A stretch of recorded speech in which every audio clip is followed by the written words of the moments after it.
And welcome back to Mariners Baseball. This is the Rooftop Sports, and just 24 hours ago, the Blue Jays did defeat the Seattle Mariners. It was the Canadian flood, I call it.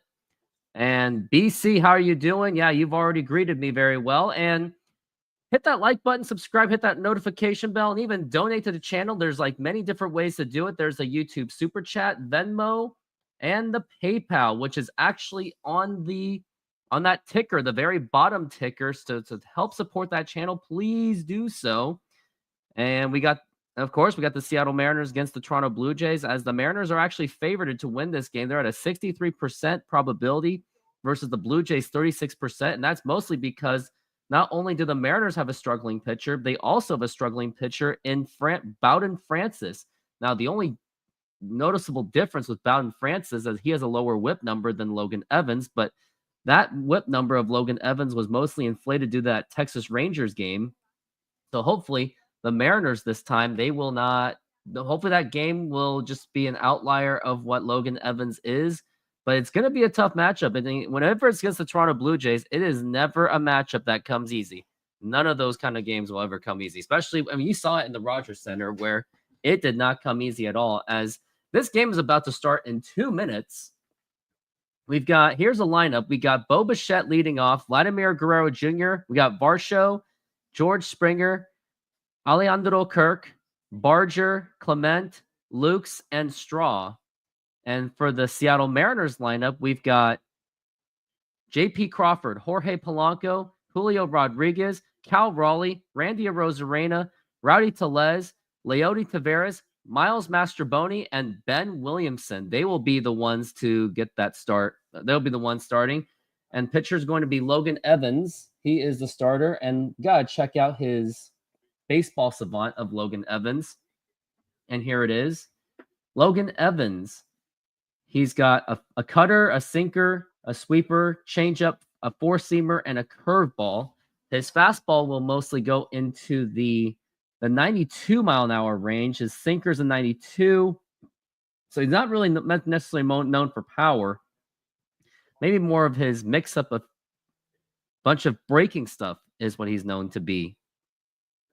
Logan Evans mostly pitches cutters, sinker, and sweepers, and changeup. He doesn't really use the fastball much, and he certainly doesn't use that curveball, but maybe he should actually develop that so he can be a much more effective pitcher going forward. Also, I know I'm being insecure about it, but kind of want to see if the Northwest Sports Fanatics is also on there, is also on tonight. Looks like he won't be, as Bo Bichette, the Mariners game is about to start in about, and you got the Moose actually greeting Vladimir Guerrero Jr. trying to have a little banter. Vladimir Guerrero Jr. just gave him something. But now we just got to focus on this game, and hopefully the Mariners do get that victory.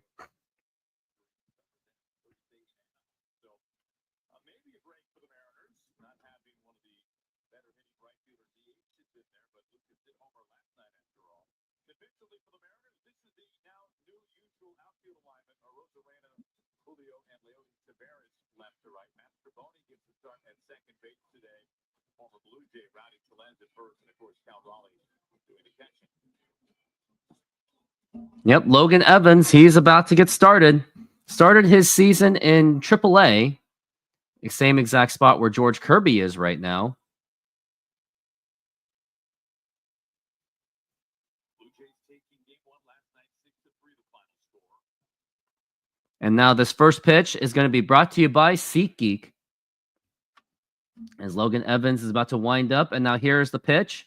And that is well low for a ball. And we are underway here at T-Mobile Park. Cal Raleigh is the catcher behind the plate.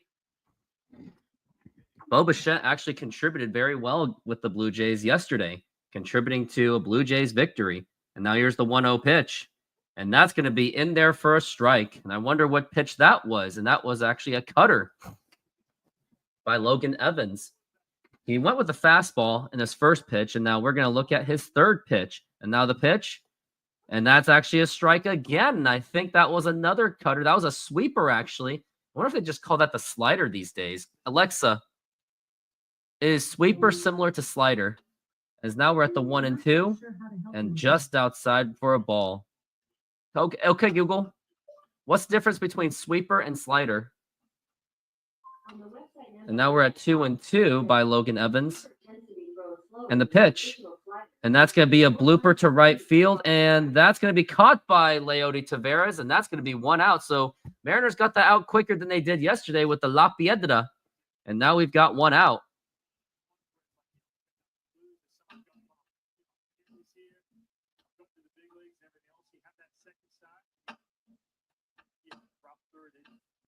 So this one, let's see if any of that seeps into this third out.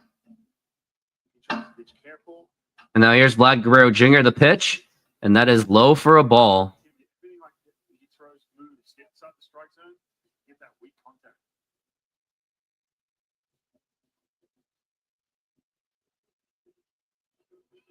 And now the pitch. And that's going to be in there for a strike.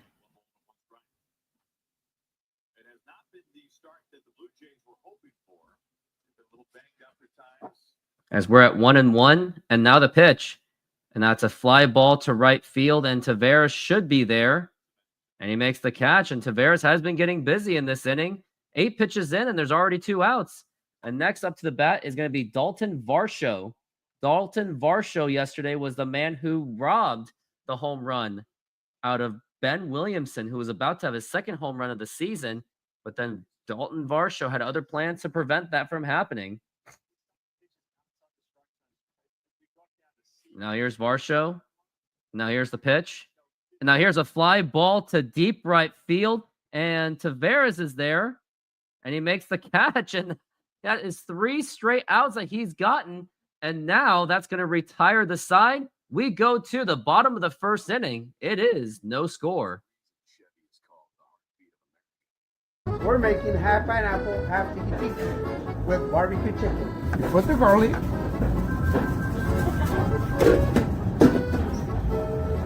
Put the pineapple on the whole pizza. Remember, they want half pineapple, and the one is going to be tiki. Tiki goes pineapple, garlic, feta cheese, artichoke hearts,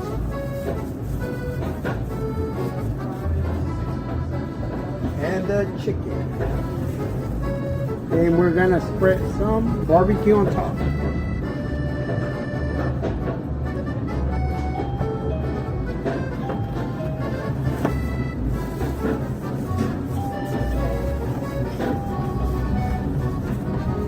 And it's ready. Put it on the oven. Let it run. Hello, baseball fans. I'm excited to announce that we are still offering 50% off pizza and 25% off bowling Monday and Tuesdays. Head on over to Snoqualmie Sahara Pizza. This deal will go through May.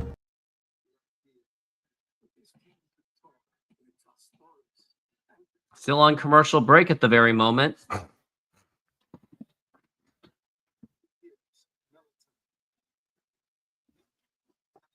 And we are back from the break, as JP Crawford is going to lead off.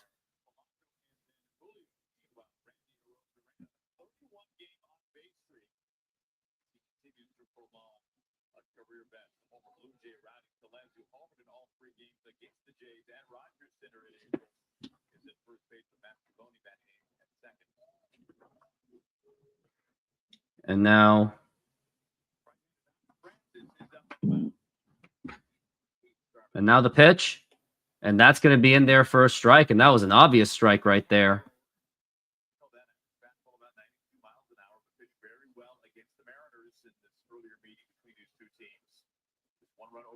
And now the pitch.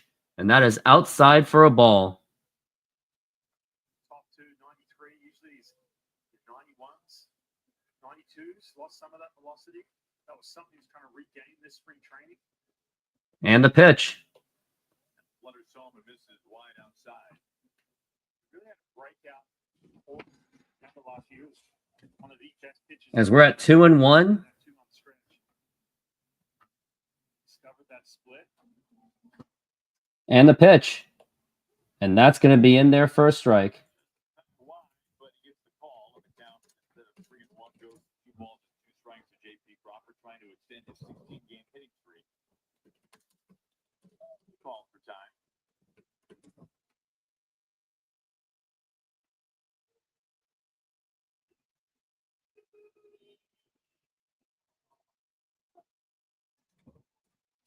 It's like Kurt's pitch gun. Maybe malfunctioning. Kurt's already geared up for Mother's Day tomorrow. As we're at 2-2.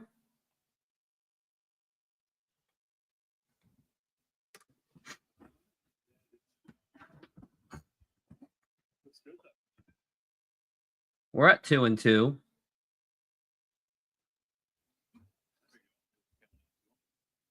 It's like things are going on. Alejandro Kirk may needed something. Maybe it was like some kind of communicator thing.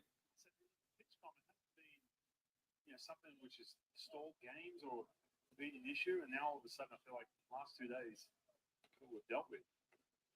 Well, they do crack chicken once in a while. As we're at 2-2. The paranoia that had seeped throughout this entire game for all 30 teams, and everybody switching up signs and catchers going out to the mound to make sure they're on the same page. And that was a real long time. Pitch-count devices. Obviously, this is a factor that's happening with them every once in a while, but it's only pretty quick fix. Now the 2-2. And that's a liner, and that is a foul ball.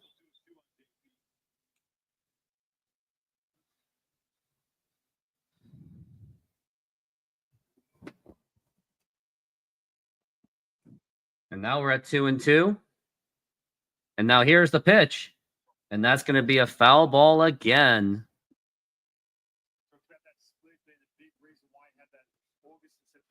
Still stuck at 2-2 at the moment. It's been 2-2 for a while by Francis. And now the pitch. And that's going to be up high for a ball. Daniel Barry, how are you doing?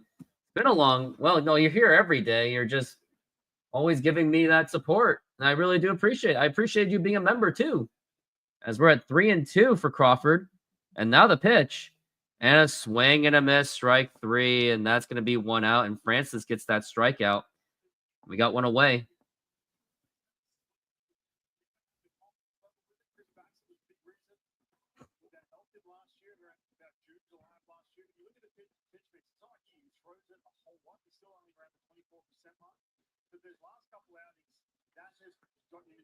Real issues has been that split, just no command of that pitch. So you can see him going fastball. Now here's the pitch to Polanco. And now here's a ground ball right to second base, throw to first. That's going to be in time, and already 2 quick outs for the Mariners. And now we got Julio Rodriguez. It's going to be up to him. See if he can keep this inning alive for the Mariners. 2 up and 2 down.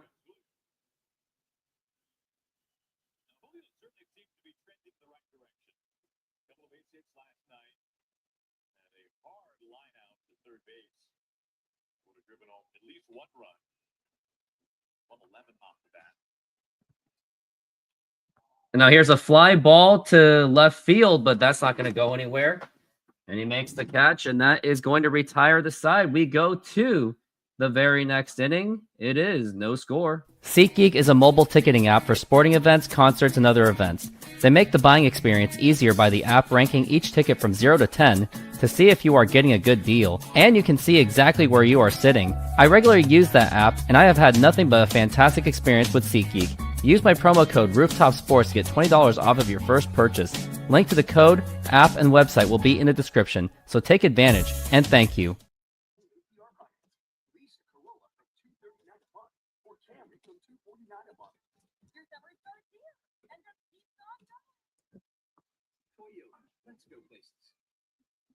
MS is a hard one to explain to somebody. In my situation, it's very invisible. It's a daily battle sometimes. How am I going to feel today? Walking that is like walking into a world that you belong to. Happiness.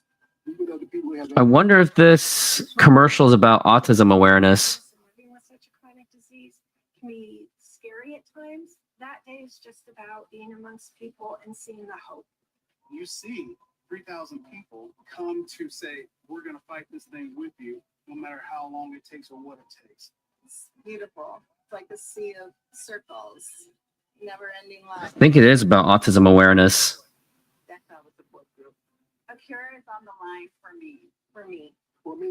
A cure is on the line for all of us. Walk MS. Wonder what walk. I think it's about autism awareness. What is it about? Want to know what's the?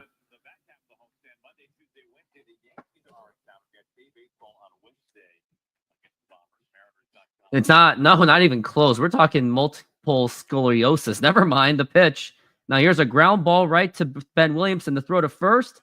And that is in time to get George Springer out, and that's one out. All right, you Dodger boys. Hey, Daniel Barry, there's a chance that I may do the game live between the Dodgers and the Giants on June 13th, Friday the 13th, that is. That's what I'm looking at.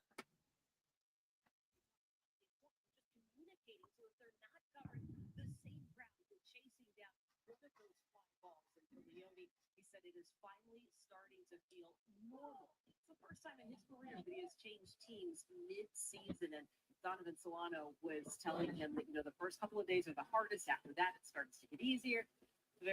And now we got Kirk up to the plate. Alejandro Kirk, who's been one of the Mariner killers, and now the pitch, and that is outside for a ball.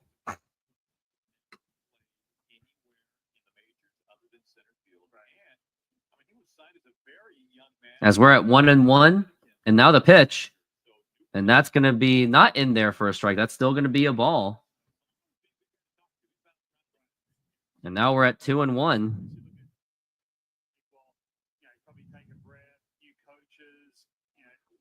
And that's going to be a strike, 2-2.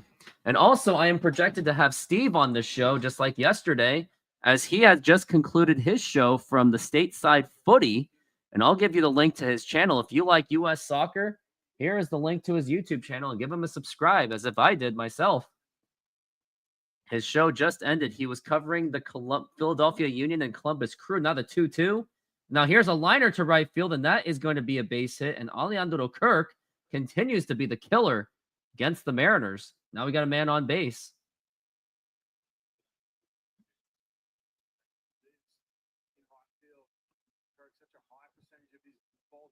Not much spin out of Logan Evans. He not really known to throw with the spin. And now we got Barger, who was literally the man who carried the entire Blue Jays team offensively and defensively. He's only batting .222, and now the pitch. And that is a strike. That is Addison Barger.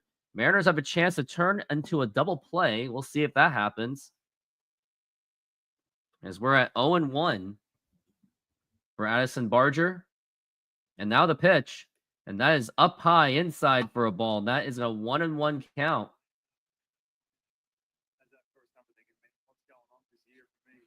As we're at 1-1. And now the pitch.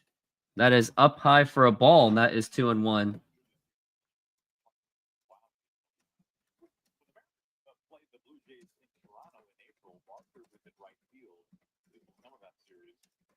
As we're at 2-1. And now the pitch. And that is going to be a foul ball.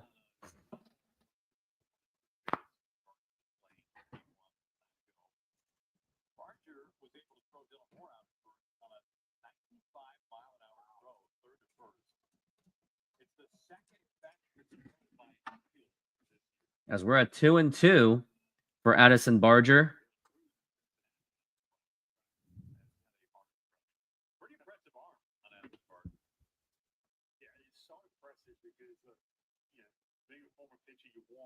And now the pitch. And that's going to be a foul ball right off of his foot. And that may have hurt.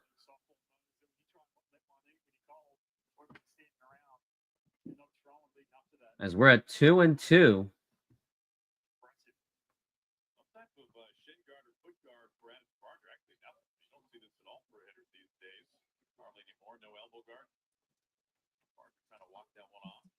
Barger looks like he is shaking up just a little bit. And yep, they're bringing out the crew right now, the trainer. They're just trying to make sure that Barger is okay.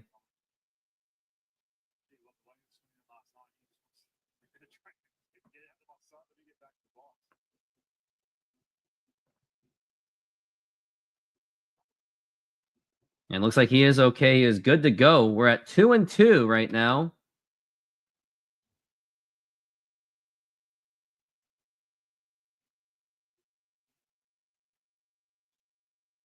Two and two.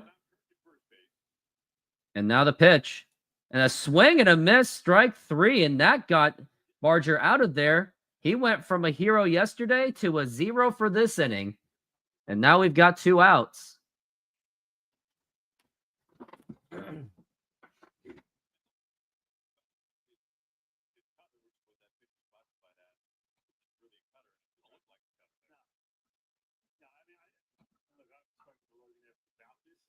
And now the pitch. And that is going to be outside for a ball.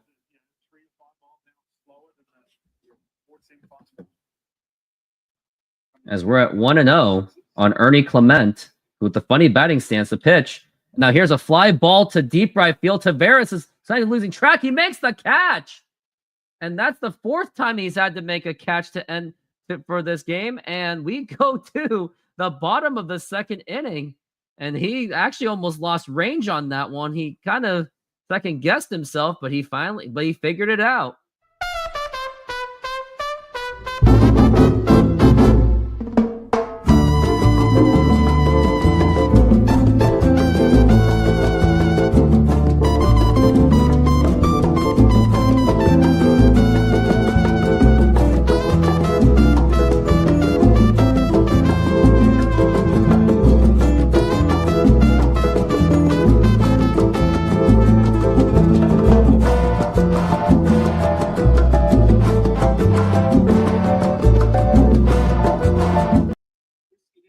Yep.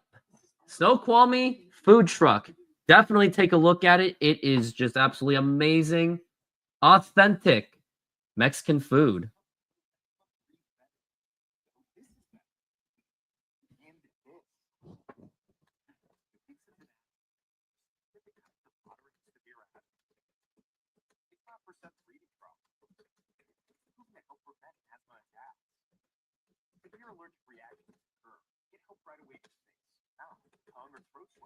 Wheezing or trouble breathing.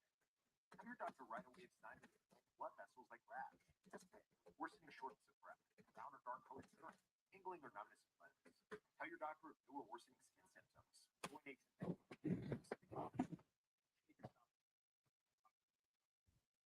Ask your specialist about good taste. Root Sports is now streaming on Fubo. Watch the Mariners and more of your local teams. Streaming live on all your devices. Plus over 100 top channels. Try free at FuboTV.com.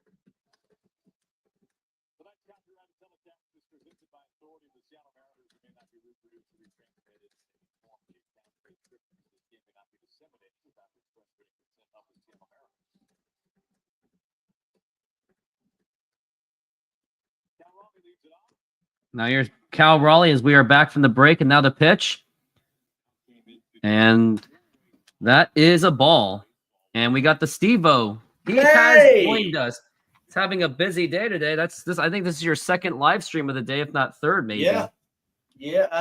No, that would be number 2. As we just came off the MLS live stream. The Columbus Crew were in Philadelphia to take on the Union. That match ended 2-2. Very good game. Dominated quite a bit by Philadelphia, but at the end of the day, it was a draw. Good match for Columbus to pull one out of their ass. But that being said, man, we're here, and it is Seattle versus Toronto. And so far, I'm looking at a 0-0 contest here in the 2nd inning. So how did the 1st inning go? And look, the pitch to Rosarena that's outside for a ball, and we just also missed Cal Raleigh doing a pop-up. It was all just 1-2-3s, really. Nothing special. Alejandro Kirk, last top of the inning, got a base hit. Leody Tavares has been busy in the outfield. The 1-0, and that is a strike. And Rosarena didn't want to swing at that curveball. And now we're at 1-1. Interesting. Okay. And who is throwing for Seattle tonight? It is Logan Evans, the rookie. Oh, Mr. Logan. Logan Evans, not known for his power, but I guess he's known to have more of his breaking stuff. So he's more of a crafty finesse kind of pitcher more than a power pitcher, which is rare these days now. The 1-2. And that is strike 3 call. And Randy Arozarena is not happy with the call. He's having a chatter with the umpire. It was clearly outside the strike zone. Still having the conversation still continues. And if I'm Randy, just sit down. Unless we had the rules where we can challenge that, there's nothing you can do. Just got to move on. But yeah, granted that it's frustrating to see a lot of calls going outside the strike zone. But what do I know? I'm not the umpire. Yeah, I'm not a big fan of wide strike zones where, calls that are 100% supposed to be called balls are called strikes. Man, that's some Angel Gomez stuff right there. So I mean, Angel Hernandez, and now we got Rowdy Tellez, and that is a ball. And Rowdy. Yep. What is home dude call him? The Burger King. The Burger King. Yeah, Rowdy Tellez. Interesting thing that happened last night. That actually I was against the decision that Dan Wilson did with I think it had 2 men on as we're at 2-0, and now the pitch, and that's gonna be popped up to left field. I think you got and it. And that's still going. Gone. Oh, that's gone. That's a home run. And the Mariners have taken the lead to make it 1-0. And you knew it was gone. It looked like a pop-up from that angle. I mean, Root Sports. Yeah, he got it all. But he really did get it all. Fireworks goes off. And Mariners get on the board. And Rowdy Tellez continues to be the Mariner killer. He continues to be the Blue Jay killer. Yeah, I was going to say the Mariner killer. Yeah, no, it's funny because he gets a fastball that's left up essentially right out of the plate. And as soon as he's swinging, I was like, oh, shit, that's gone. And sure enough, man, that goes the other way. So congratulations to the fake Tino Martinez, who gets a nice little solo shot right there. Check swing, that's foul. But yeah, what I was going to say yesterday, he got hit Donovan Solano with 2 men on because they were going with the lefty righty. But when I looked at the data, their differential of batting average was not much different. So I thought they were better off just letting Tellez take an opportunity on the moment. Well, at that point, analytics goes out the window on that. Right, but you know how it is, right? They're always going to play the matchups, even if there is a lefty that can hit with some consistency against lefties. They're still always going to play the matchups. And the problem is like Donovan Solano is absolute dog shit. And it's you're bringing in. Oh, here's a liner, and that's going to be a base hit, and that goes right through the middle. And Tavares gets on base with a single. So you're bringing in a player who's already struggling, cold off the bench, and you're asking him to come up clutch, and it's like, yeah, the odds of that, like you would almost rather see Rowdy Tellez in that situation. Yeah, I'd rather see Rowdy Tellez strike out than watch Donovan Solano do anything, because it would have been quality pickup, Jerry. He likes those. Oh, and Francis had to do that matrix move too. Glad he's okay. You never want his. That's the number one fear of being a pitcher. Now here is Miles Mastroboni. Throw to first, and that is in time. Last night, Mastroboni had a very bizarre liner right to Guerrero. He bobbled it for a moment, but was still able to throw out Julio at home. And that's why the Mariners, that was one of the few reasons why the Mariners couldn't score with bases loaded. And now here's the pitch. And that's going to be in there for a strike.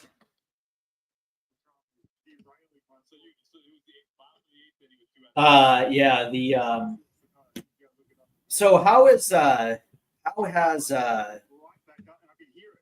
Tavares been since his short time in a Mariner uniform? And that is low for a ball. He's playing right field predominantly. Yeah, he's playing right field. Right now he's batting .250 with the Mariners. Yeah, it's not too bad.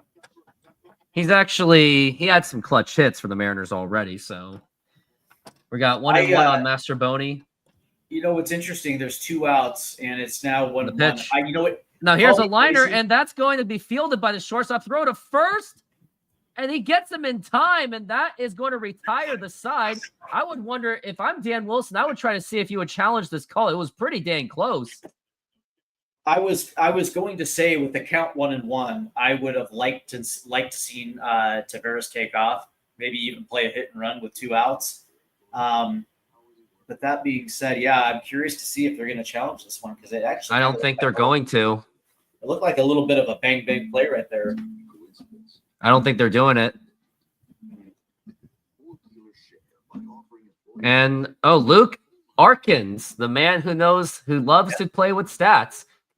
Julio in his first 37 games compared, 2022 batted .265 with 2 home runs, 326 OBP, 23 with 6 home runs, 205, 24 was .267, and now 233. So he's kind of like up and down in his first 34 games. So the first 34 games in 2022, he was hitting .263. The first 34 in 2023 was what? 205 and 37 games. And then 267 and now 233. Yeah, so he's a fast starter, slow starter, fast. Yeah, it's like there's no rhythm with Julio. It's odd. Kevin Kirby, who chimes in and says, "I like Dan, just hate how he never challenges." Yeah, but you know what though?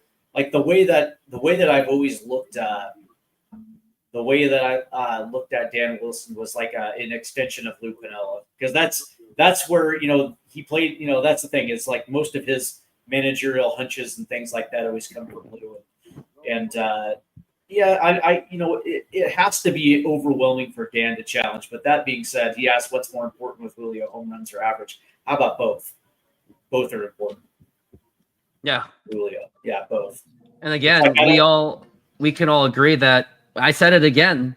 Julio Rodriguez should be at the same level that, if not better than Bobby Witt Jr. And Bobby Witt Jr. is the one that has reached his potential. I was going to say, let me ask you a question real quick, Kevin. Would you like to see Julio Rodriguez have a season where he bats .205 with 34 home runs and 80 RBIs and 200 strikeouts, or would you like to see like maybe him hitting .260 with 25 to 30 with 80 RBIs and like 150 strikeouts, or 100 to 150? Like he has that type of player where he can hit. Now here's a liner to right field, and Tavares makes the catch, and he's been really busy. That's like 5 catches already. Nice play right there by Tavares. Tavares is having a little bit of fun. Well, it's a low liner, right? So he's coming in with whatever lights in his eyes, and it's actually kind of a bad form when he made that catch, right? So he's coming in feet first, but he didn't necessarily get a good slide. It looks like he kind of came in butt first. You know what I mean? He's kind of like, I don't know. It's like he's kind of been off today, but he's still making the catches. Now here's Straw, and that is going to be a ball.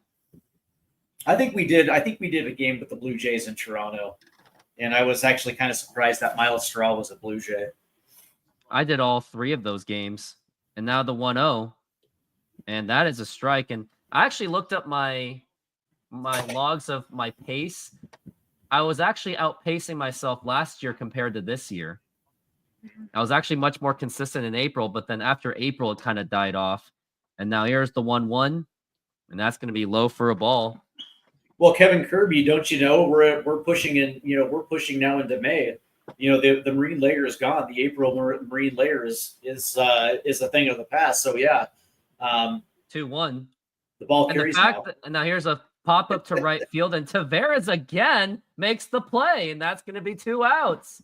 Nice play. But yeah, and the fact that the Mariners struggled, they were actually considered a top 10 offense with the marine layer.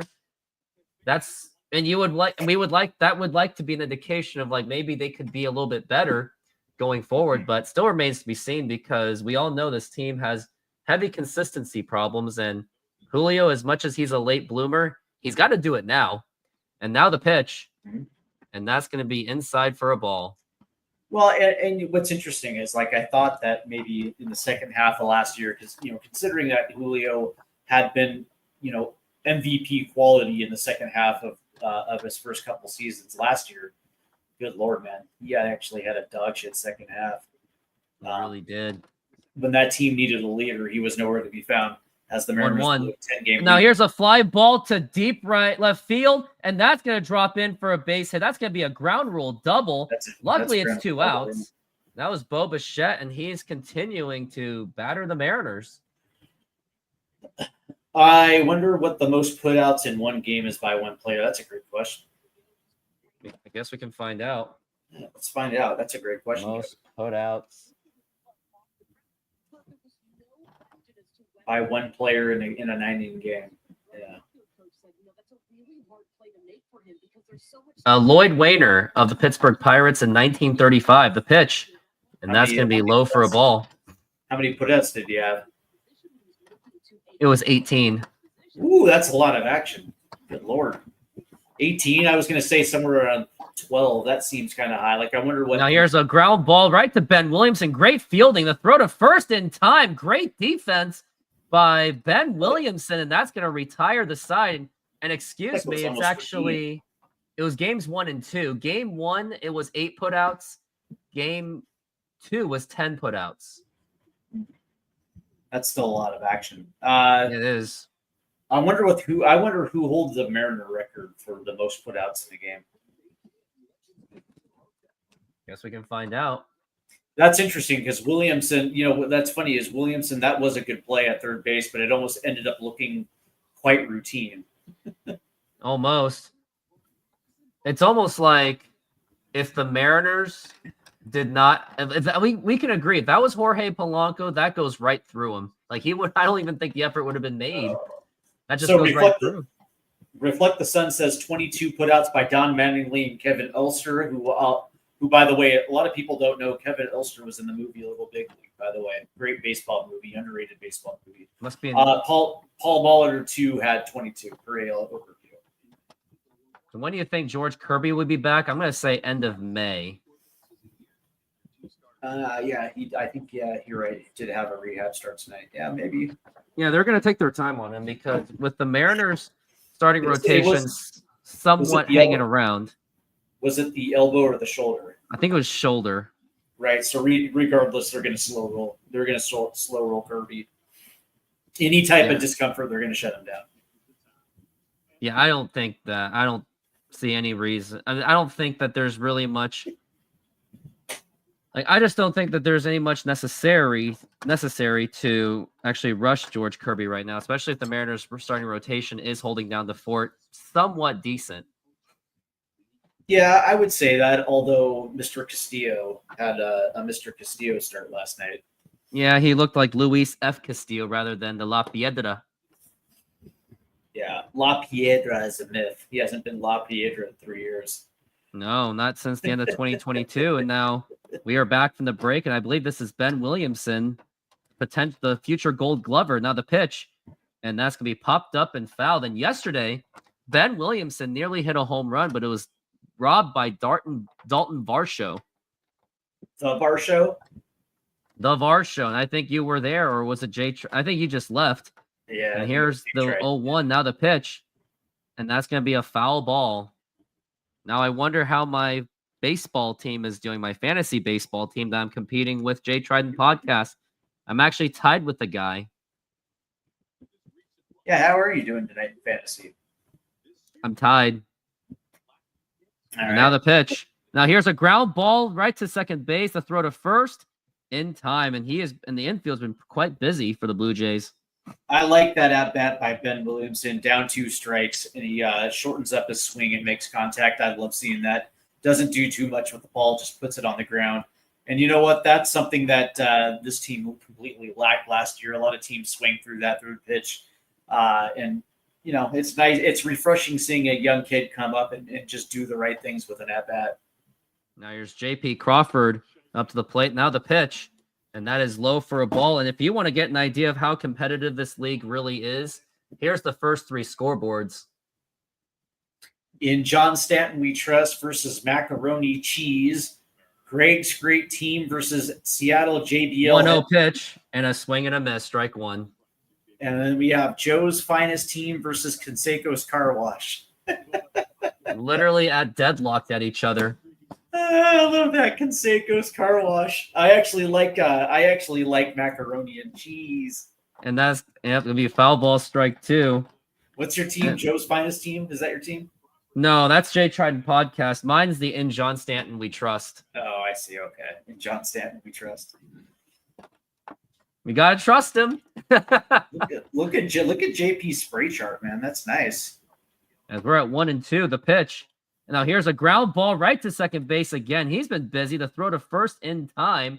And now it's going to be up to Jorge Polanco to get something done. Good at bat. Good at bat right there. Again, making contact.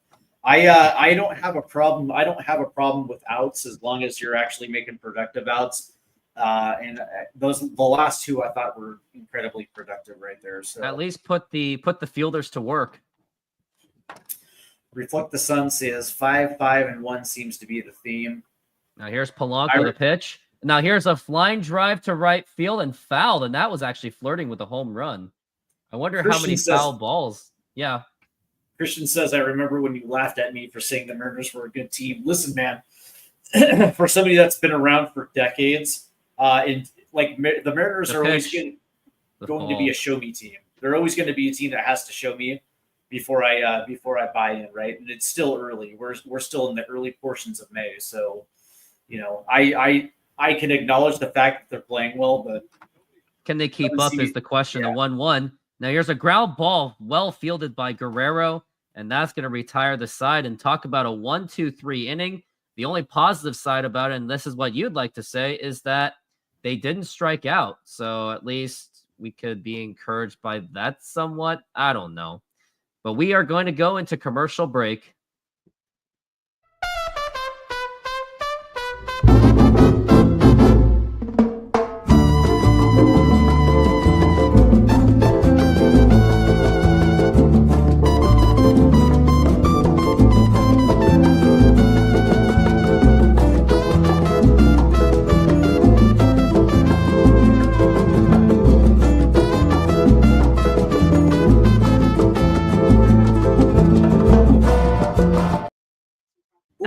La torta en Snoqualmie Restaurante de Snoqualmie. Ooh, give me a torta for the win. Give me a torta with lingua, and jalapeno, and some cheese and some lettuce and tomato. Ooh, hell yeah! Yeah, I'm gonna get my boss to send me more of those clips. I want to get more. I want to see some tacos in there. I want some burritos. I want their burgers that they make, their hot dogs. I want everything and just throw it onto my YouTube channel. Oh, let me tell you, man. See, now I'm feeling that more than Sahara Pizza, although that pizza looks good too. Let me tell you. They're right next to each other. Operated by the same guy. Give me the torta for a win. Not really a torta guy, personally. The way I see a torta, it's just a sandwich. I'll just make it myself. Right, but I mean, see, that's the thing, man. You got to get yourself some lingua, but instead of the torta, give me a burrito, smothered burrito with lingua. Do you know what lingua is? Yep, the top. Oh, it's so good. I've cut many of those, and they are intense stuff. And we are back from the break. Reflect the sun, man. 100%. Birria tacos are awesome. Like, dude, just give me Mexican food in general. Like, if I can eat Mexican food every day without consequences, I would probably do it. But that and Chinese and Korean food. I just blow up, man. Yeah. As we are at Varsho, and that's actually a ball. And now here's the pitch. And that's going to be low for a ball. And Evans has been very efficient we're at the top of the fourth inning. He's at 36 pitches, so he's about on par. So maybe he can go 6 or 7 innings, maybe more like 6. And now the pitch. And now here's a fly ball to deep right center field. And Tavares, actually Julio, he makes the catch. Ooh. Because it looked like Varsho got it all there for a second. I was like, uh-oh. Maybe the rain layer is still there after all. Working in our favor. Because that fly ball was out over the plate. And Varsho put a good solid swing on that one. I was like, ugh. And now we've got George Springer up to the plate.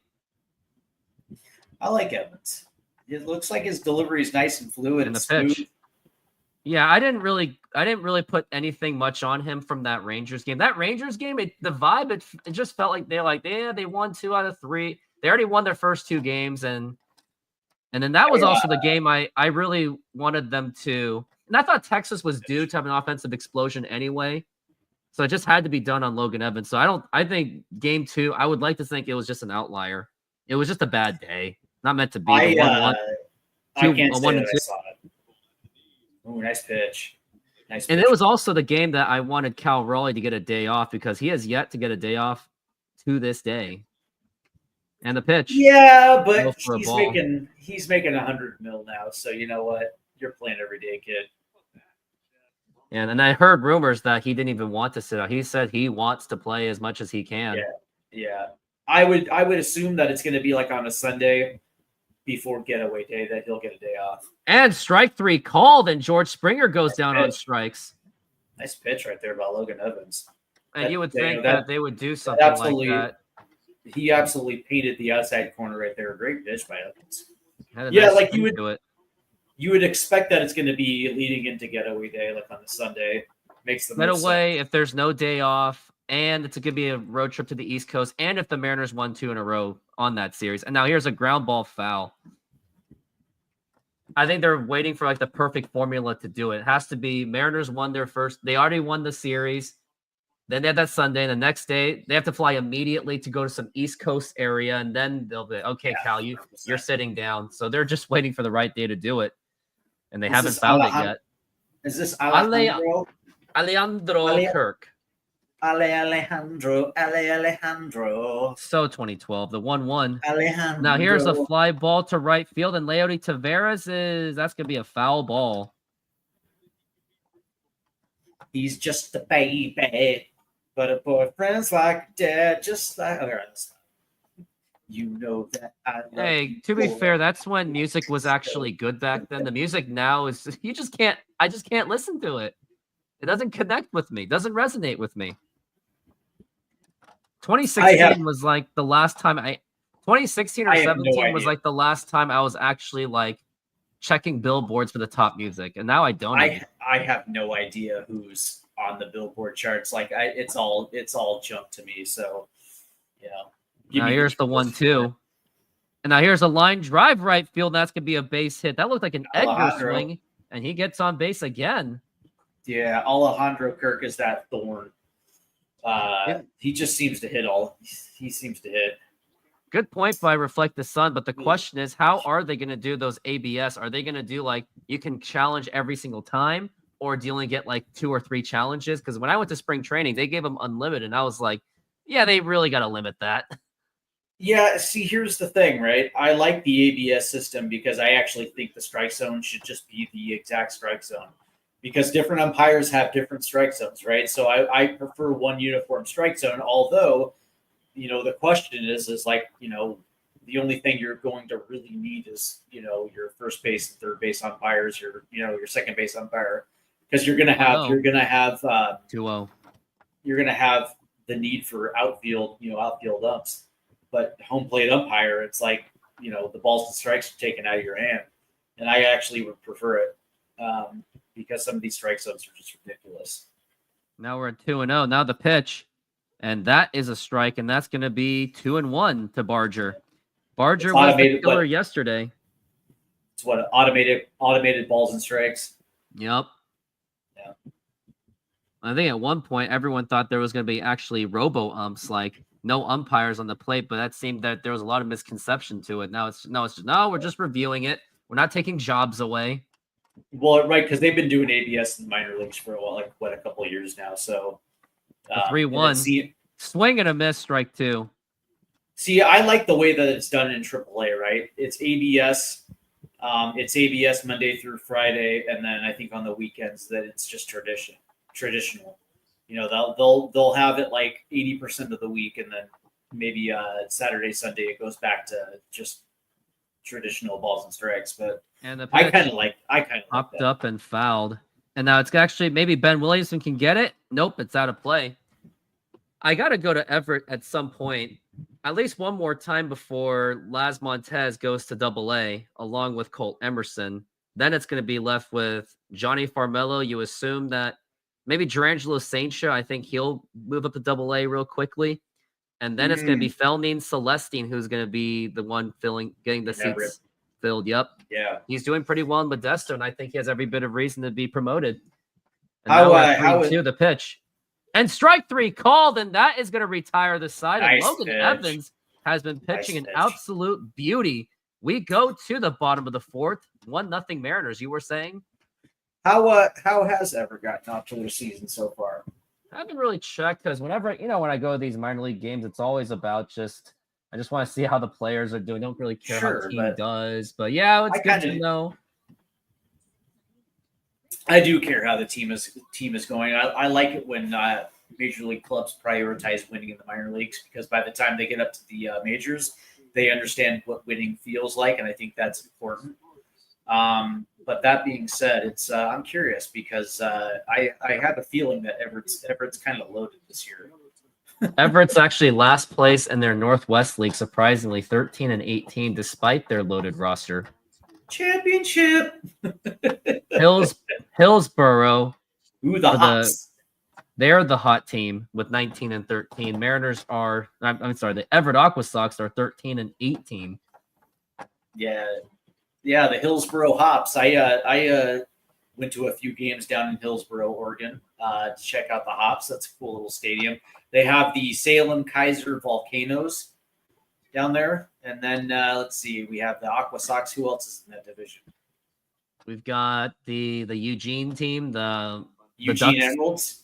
The Eugene Emerald, the Nike team. And Spokane for the Colorado Rockies. The Spokane Indians. Yep. Vancouver for the Toronto Blue Jays. Ooh, what's Vancouver's name? Let's see. The Vancouver. The Vancouver Canadians. I was going to say the Canadians. Okay. It's like Tuesday is Asian American, Native, Hawaiian, Pacific Islander Heritage Night. So they're including basically everyone in that Asian. Dude, that is a blanket Asian night that night, right? So everybody's just welcome. Vietnamese, Laos, Cambodian, Japanese, Hawaiian, Korean, Guam, Korean. Tonga. Oh, man, you can't forget Tonga. Yeah, with their big waves at the beach. American Samoa. Let's not forget those guys. Indonesia. South Korea, North Korea. The pitch to Julio, and that was inside. So Portland has those plans for a stadium. Yeah, I know. Portland is really trying to get a Major League Baseball team. Either it would be expansion or it'll be relocation of the Rays. Now the 1-0 and a swing and a miss because Vegas already has dibs on.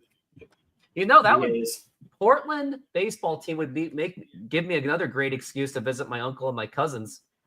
Well, see, here's the thing: is you got to put him in the AL West too. So that means now here's a ground ball, and that's gonna get right through for a base hit, and Julio Rodriguez gets on base with a single. You got to put him in the West just for the rivalry between Seattle and Portland, and then you would have to potentially put a team in the Central, in the East, and then put one of the Texas teams in the Central. You gotta put the Houston Astros in there, and that's not just because of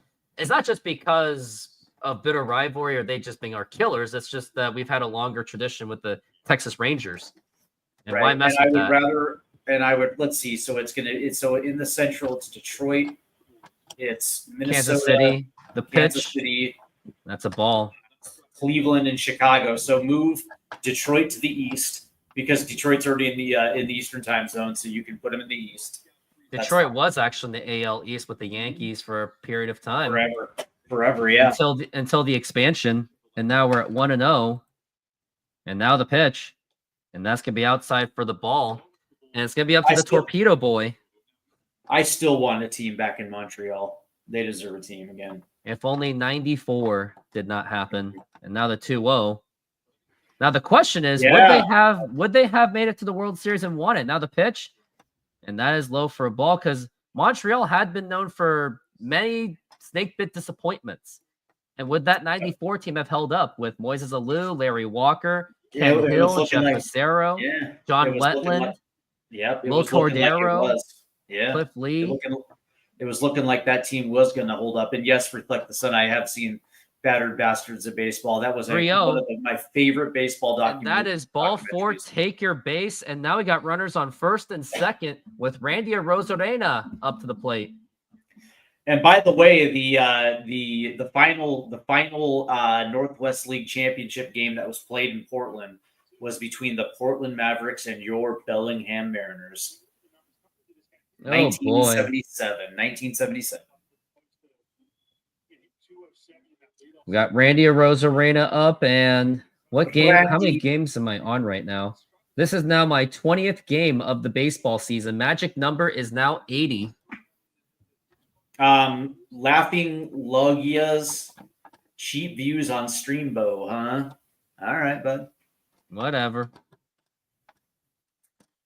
Randy It feels like Arozarena. What? Oh, I'm just looking at Reflect the Sun. Feels like the Savannah Bananas just took those ideas and ran with them. Yeah, I mean that was ingenious considering that they went back to the days of the straw hat beer days, and the Mavericks were 100% independent. And the pitch. And the way that now here's a fly ball to deep left field, and that is going to be dropping in for a base hit. We got Julio scoring, and is Cal Raleigh going to score? I think he just goes to third base. He does. And the Mariners get a 2-0 lead out of a RBI double by Randy Arozarena. And he's got to take off his chain. The poser. The poser. Yeah. And that was the thing, right? The way that Major League Baseball did the Mavericks was dirty by allowing the PCL to come in and retake Portland back. And what's funny is the Beavers were there prior, and for the 4 years that the Mavericks were in Portland, they outdrew the Beavers previous 15 years in Portland. Like baseball was dead in Portland, and the Mavericks resurrected them. And the way that it went down, and Bing Russell sued Major League Baseball and said, "Listen, if you're going to take my team, you're going to have to pay for it." And he did. He got $250 grand for that one, which is at the time was a record. Here's Rowdy Tellez, and that's going to be outside for a ball who hit the home run where it made it look like it was a pop-up. And Reflect the Sun says that chain must be 15 to 20,000. I believe it, and my bold prediction now is Randy Arozarena is going to go broke with the way he spends that money. To me, that chain weighs like at least 50 pounds. And the pitch. that is a strike, and that's going to be 2-1. That must explain his lack of hustle at times, too. Some of the stuff the Bananas do is crazy impressive. Yeah, well, I like the dance numbers that they do because it's like a musical set on a baseball field with the party animals and, 2-1.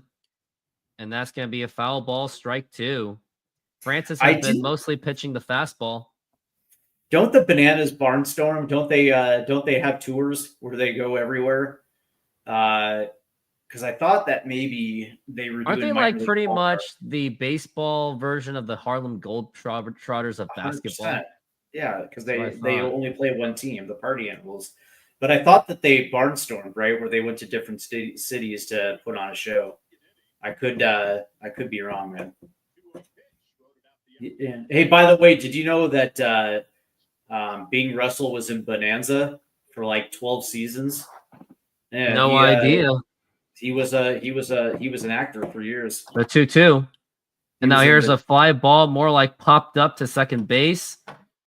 And not this time. And he makes the catch. I think Bing Russell was in the Magnificent Seven, but they are now barnstorming and sold out everywhere. Yeah, I thought so. And now it's Leody Taveras who's up to the plate. That's good for baseball, man. I think what the Bananas are doing are great. Yeah. Yep. Bing Russell was in the Magnificent Seven. He worked with all the old time greats in Hollywood. Yeah. Now Leody Taveras is up to the plate. Leotis. And now the pitch. And now here's a fly ball to deep right field. Is not quite deep enough, but it might get the run in. Tagging at third is Cal Raleigh. The throw to the plate, and it is not in time. Cal Raleigh nearly avoids the tag, and the Mariners now take a 3-0 lead off a sacrifice fly by Leody Taveras. What a hustle effort by the big dumper. That ball, by the way, that ball was on the money. Great slide by Cal Raleigh. Unbelievable. That ball was a dime. And it looked And like it he was was going to get there. him out too. And barely missed the tag. And It was Cal the is slow. Yeah, and Cal is slow as shit. So Oh, he got it. and look at that. Look at that. Just right around him. Good slide right there. It Look at reminds me Cal. of 1996, where Alex Rodriguez, he made that kind of dive Mhm. against the Milwaukee Brewers on July 24th, 1996. And now the pitch. And that is a strike. And that was off of, and that eventually also led to Dan Wilson hitting the game winner, scoring in Ken Griffey Jr. If you have any recollection of that game. July what? Against the July- Brewers? July 24th against the And the Brewers. pitch. At the Dome? It was at the Dome, and the only reason I know of it because of You Gotta Love These Guys movie. Okay. I would have to go back and look at the box score. Maybe. Mariners won 8-7, and now we're at 1-1 the pitch, and that's gonna be popped up to center field, and he's gonna be making the catch. That's Dalton Varsho, and that will retire the side. But the Mariners do. They Get do two. come up. They do get two, and we are going into the top of the fifth inning. Yeah, so Kurt Russell. My favorite Kurt Russell movie had to have been either Captain Ron or Tombstone. Easy. I'm actually gonna find that clip where A-Rod scored. Cool. Yeah, I used to watch You Gotta Love These Guys like only a bajillion times when I was a kid. Yeah, but the 96 Mariners, I don't know why they did a movie on the 96 Mariners because, you know. They didn't make the There was- playoffs because it was Yeah, it was there was no because of need. their record-setting offense. It was all over that. Yeah, but they fell short of the playoffs after, let's see. You got to love these guys. You gotta love these guys. That's funny.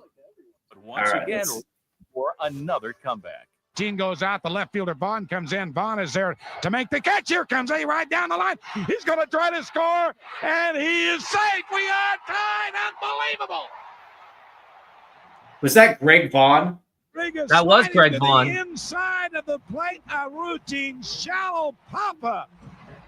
Oh, And nice I slide don't right think there was there. any way in the world they're going to try and score it. 2-2 pitch to Dan Wilson on the way now. Swing and a fly ball to left field shallow. And Vaughn's not going to get to it.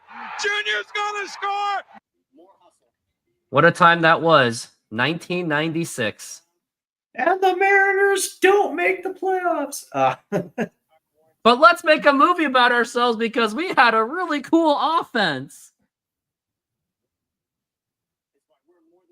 I actually, what's yeah. funny is I remember back in 2005 or 6, I can't remember which year, I actually worked at the Comedy Underground in its old location, and I worked at the bar upstairs called Swanee's, and it was owned by former Maverick catcher, the left-handed catcher, Jim Swanson, who was there for, he was a Portland Maverick.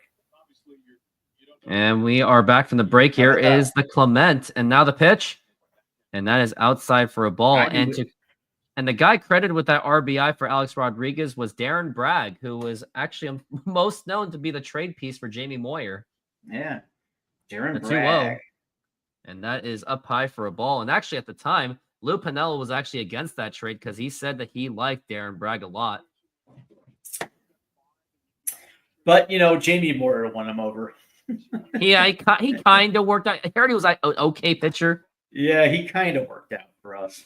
Yeah, sort of, as Logan Evans just suffered a walk to Clement, and now it's going to be the next guy up to the plate. Wonder who it is. Ernie Clement, the dork. It's going to Where's be Jen? Lucas. There's Jen Mueller. They're talking about George Kirby, who had 3 innings, 4 hits, given up 3 earned runs, 5 pitches, and 54 pitches. It's safe to say that he's not quite there yet. It's his first rehab start. Leave him alone. He's just getting a feel for his stuff.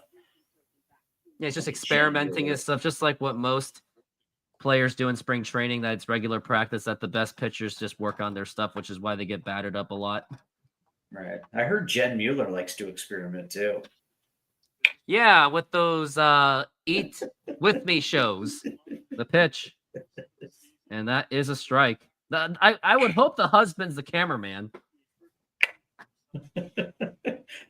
Like the Sun says, Jeff Clement didn't work out. Yeah, no, he didn't. I like Jeff, and I thought he had all the tools, but man, that kid was rushed.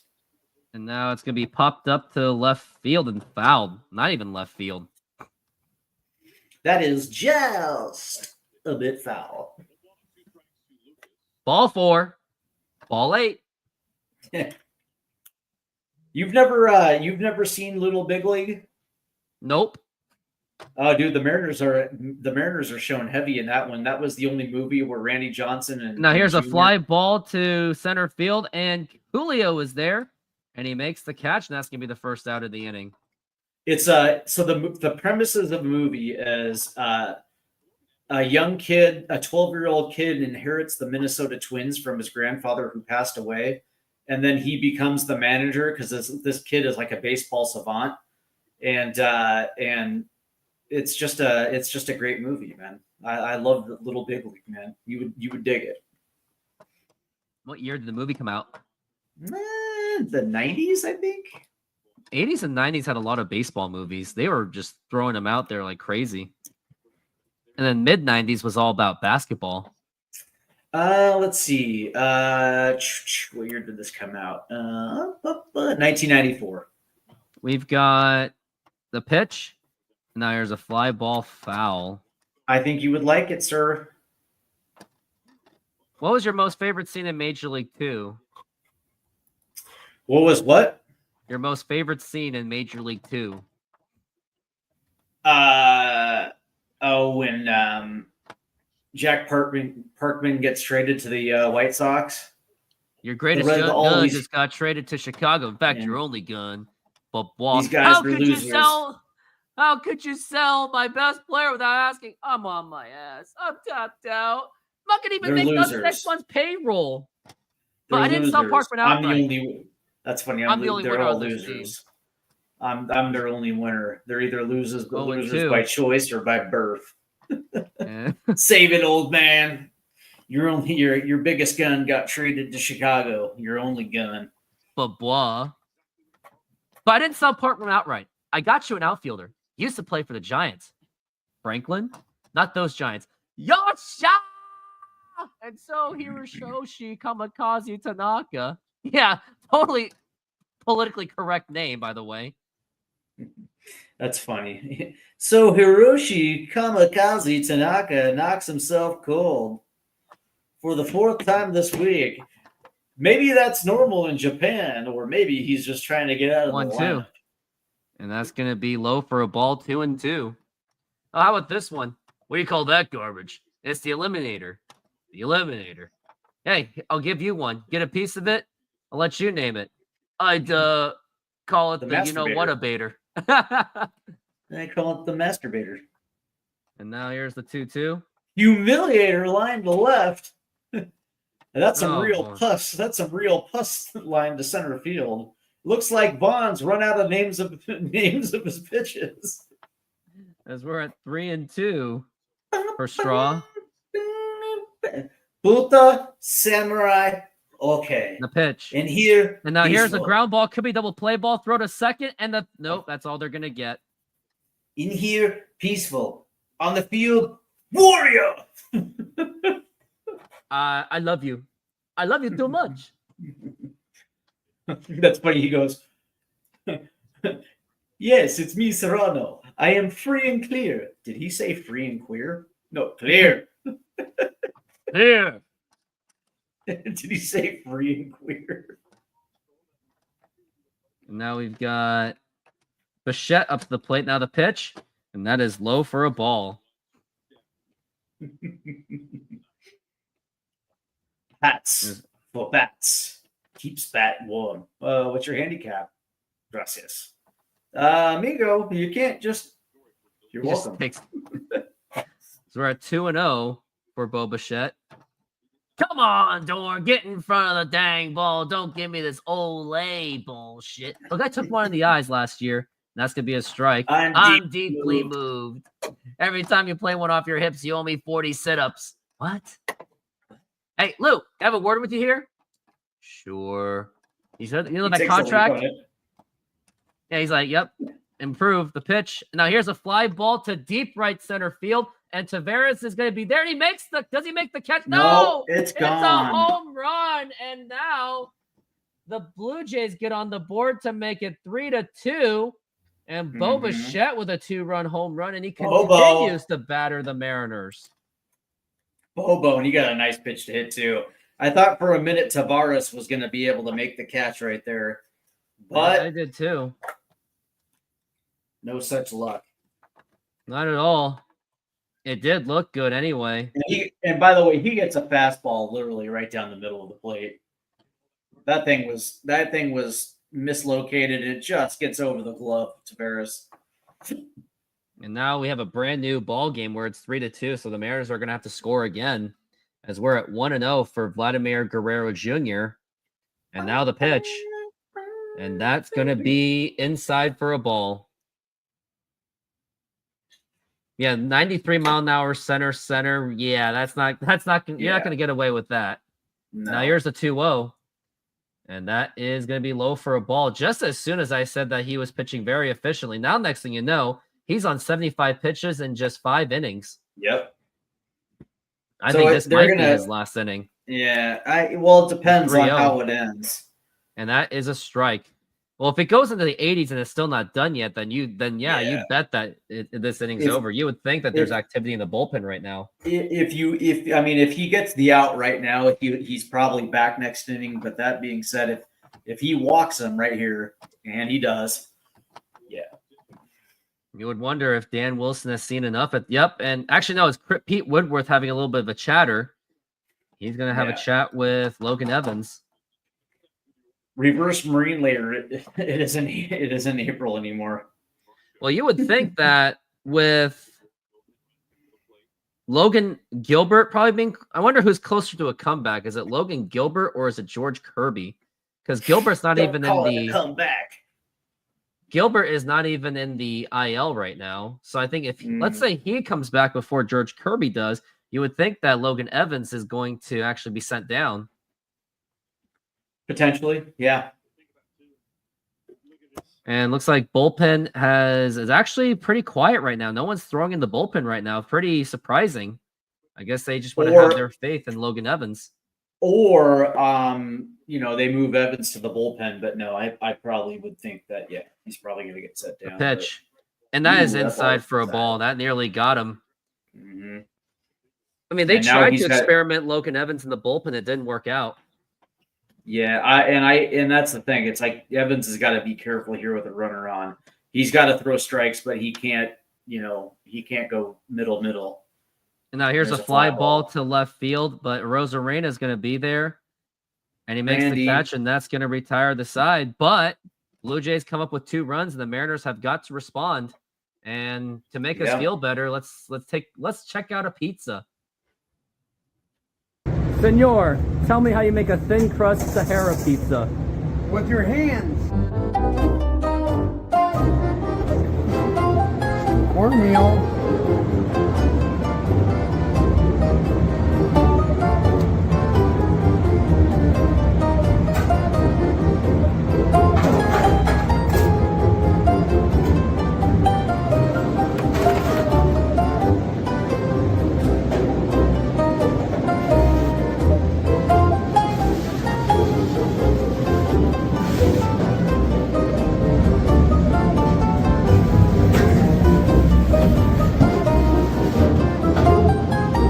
Hello, baseball fans. I'm excited to announce that we are still offering 50% off pizza and 25% off bowling Monday and Tuesdays. Head on over to Snoqualmie Sahara Pizza. This deal will go through May. And that's how you make a Sahara pizza. Beautiful thing.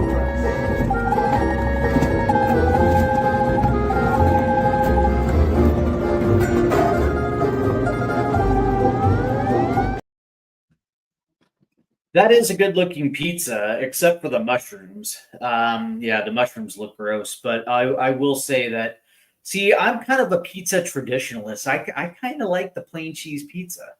I think there's nothing better than a plain cheese pizza. Make sure you don't have a brother named Buzz. Yeah, see, I'm not a big fan. Like, that's the thing. It's like sometimes pepperoni pizza is entirely way too salty. And I just like a nice, good sauce and melted cheese, and I'm good. I'm so good. How about cheesy bread, garlic? I can get behind those too. Yeah, I can get behind that too. With the marinara sauce. Oh, And now we're back from the break. And Reflect the Sun, you know where to go. This is where you go the pitch. And that is a strike. I'm eating pepperoni and bacon pizza as we speak. Yeah. Well, did you get it from the Sahara Pizza? Give me bacon and pineapple. Ooh. As we're at 0-1. Now here's Ben Williamson. Oh, that's a swing and a miss, strike 2. He chased that one real badly. I would mess with a combo if it had no mushrooms on it. I'd mess with that. Then just make the modification. Just say no mushrooms. Just get something else with it. I would do that. Yeah, I would do that. As we're at 0-2 for Ben Williamson, and the pitch. What's your guilty pleasure for food? Chinese food. Chinese food. Are you a chow mein guy? When it starts all dry and it starts melting. Yeah, I like 1-2. a good. Here's a fly ball to deep right field. Is that going to be enough? And he is going to be there. Marine Layer does it again. Yeah, like a good chicken chow mein. That's good. Beef and broccoli always hits. But I like General Tso's or Kung Pao. Ooh, that's good. That's good. Do they Almond deliver chicken's in really other good, too. states? Yeah, that's cute, Fritz. No, you know what? We don't have a Papa Murphy's here in Michigan, and it pisses me off because I love a good Papa Murphy's take and bake. The chicken bacon artichoke on thick, crispy, thin crust with the garlic white sauce. That is up high for a ball. Now here's JP Crawford. He's taking a ball. He's batting .280, so his batting average has dipped a little bit. And now we're looking at the 1-0 pitch. Now here's a ground ball foul. Recently, I had a modified margarita pizza, but instead of the classic marinara, I did it with pesto as the sauce. Oh, and that was so good. Now we're at 1-1, and now the pitch, and that is up high for a ball. That's going to be a 2-1 count.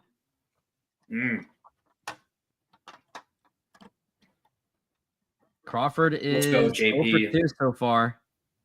And Jorge Polanco, he has got to pick it up himself too when he's on deck. The pitch, and that is low for a ball. Ball 3. Isn't his name Johnny? JP, John Paul Crawford. Yeah, his name is Johnny Paul. Johnny Paul. As we're at 3-1 for the JP, and now the pitch, and that's going to be a fly ball foul. Fastball that he missed. Oh, JP. That's what these players missing these fastballs. The sad thing about JP, despite his good start, I don't know. I just don't see it sustainable. I hate to say it. Yeah, like JP. Yeah, well, maybe. I mean, a couple of years ago, he sustained it throughout the course. 3-2. And he had a pretty fantastic season. Strike 3. He pitched. He swung at a bad one, and that's going to be 2 outs. And now it's going to be up to Jorge Polanco. Now, the other thing that people aren't really talking about with Jorge Polanco is that he is batting .208, .296 OBP, 3 RBIs, no home runs in May. So he has really struggled in May so far. Yeah, good April. Good April for him. Hasn't been able to replicate it. And I think a lot of that has to do with the advanced scouting, and so he was able to get ahead. And now the league is adjusted to him. So now it's up to Jorge to stay ahead of his own scouting reports. But I'll say this, man. I was pleasantly surprised by Jorge's April. Surprising April it was. Yeah, 100%. And now we're at 0-1 for Polanco. And now the pitch. Way outside, and that's a ball. I'm actually convinced that Dom Canzone would have swung at that one. Lay off Dom. Lay off the Dominator. He needs it. He needs that tough love. As we're at 1-1. He's back in Tacoma, yeah. The pitch. He's dominating in there too. Which is and Gabe Spires in the bullpen, so I guess he's going Mr. to be Gabe. I think he's going to Potentially, be the guy. yes, Yeah. Be the guy. He'll go up against George Springer. And now the 2-1 pitch. Now here's a ground ball right to Guerrero. Nice. Go over the first, and that's going to be in time. And Polanco's struggle does continue. We go to the top of the 6th inning, 3-2 Mariners. So Reflect the Sun wants more Leo Rivas. Okay. Gets on base.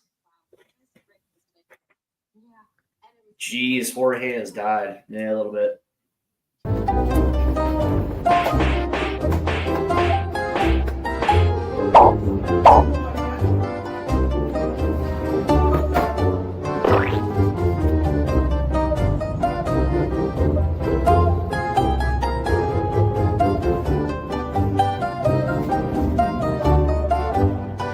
Hello, baseball fans. I'm excited to announce that we are still offering 50% off pizza and 25% off bowling Monday and Tuesdays.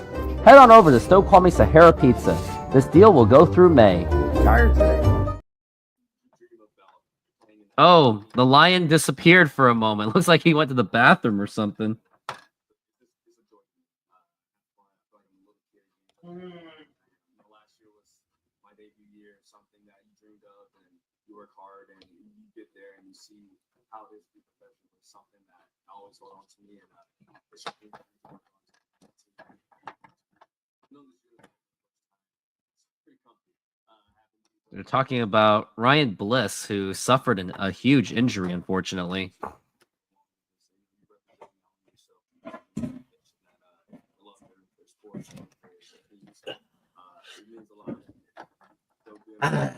Yeah. You're back. Yeah. Had to And we are back from the break. had to handle that business, sir. That's a good business. It's very good business. Very good. Very profitable. So Talking about the Trident deck. That's the lookout landing, man. It's always going to be lookout Pitch. landing. And that's going to be a strike to... Oh, we got... Logan Evans is still up. It's going to be George Springer.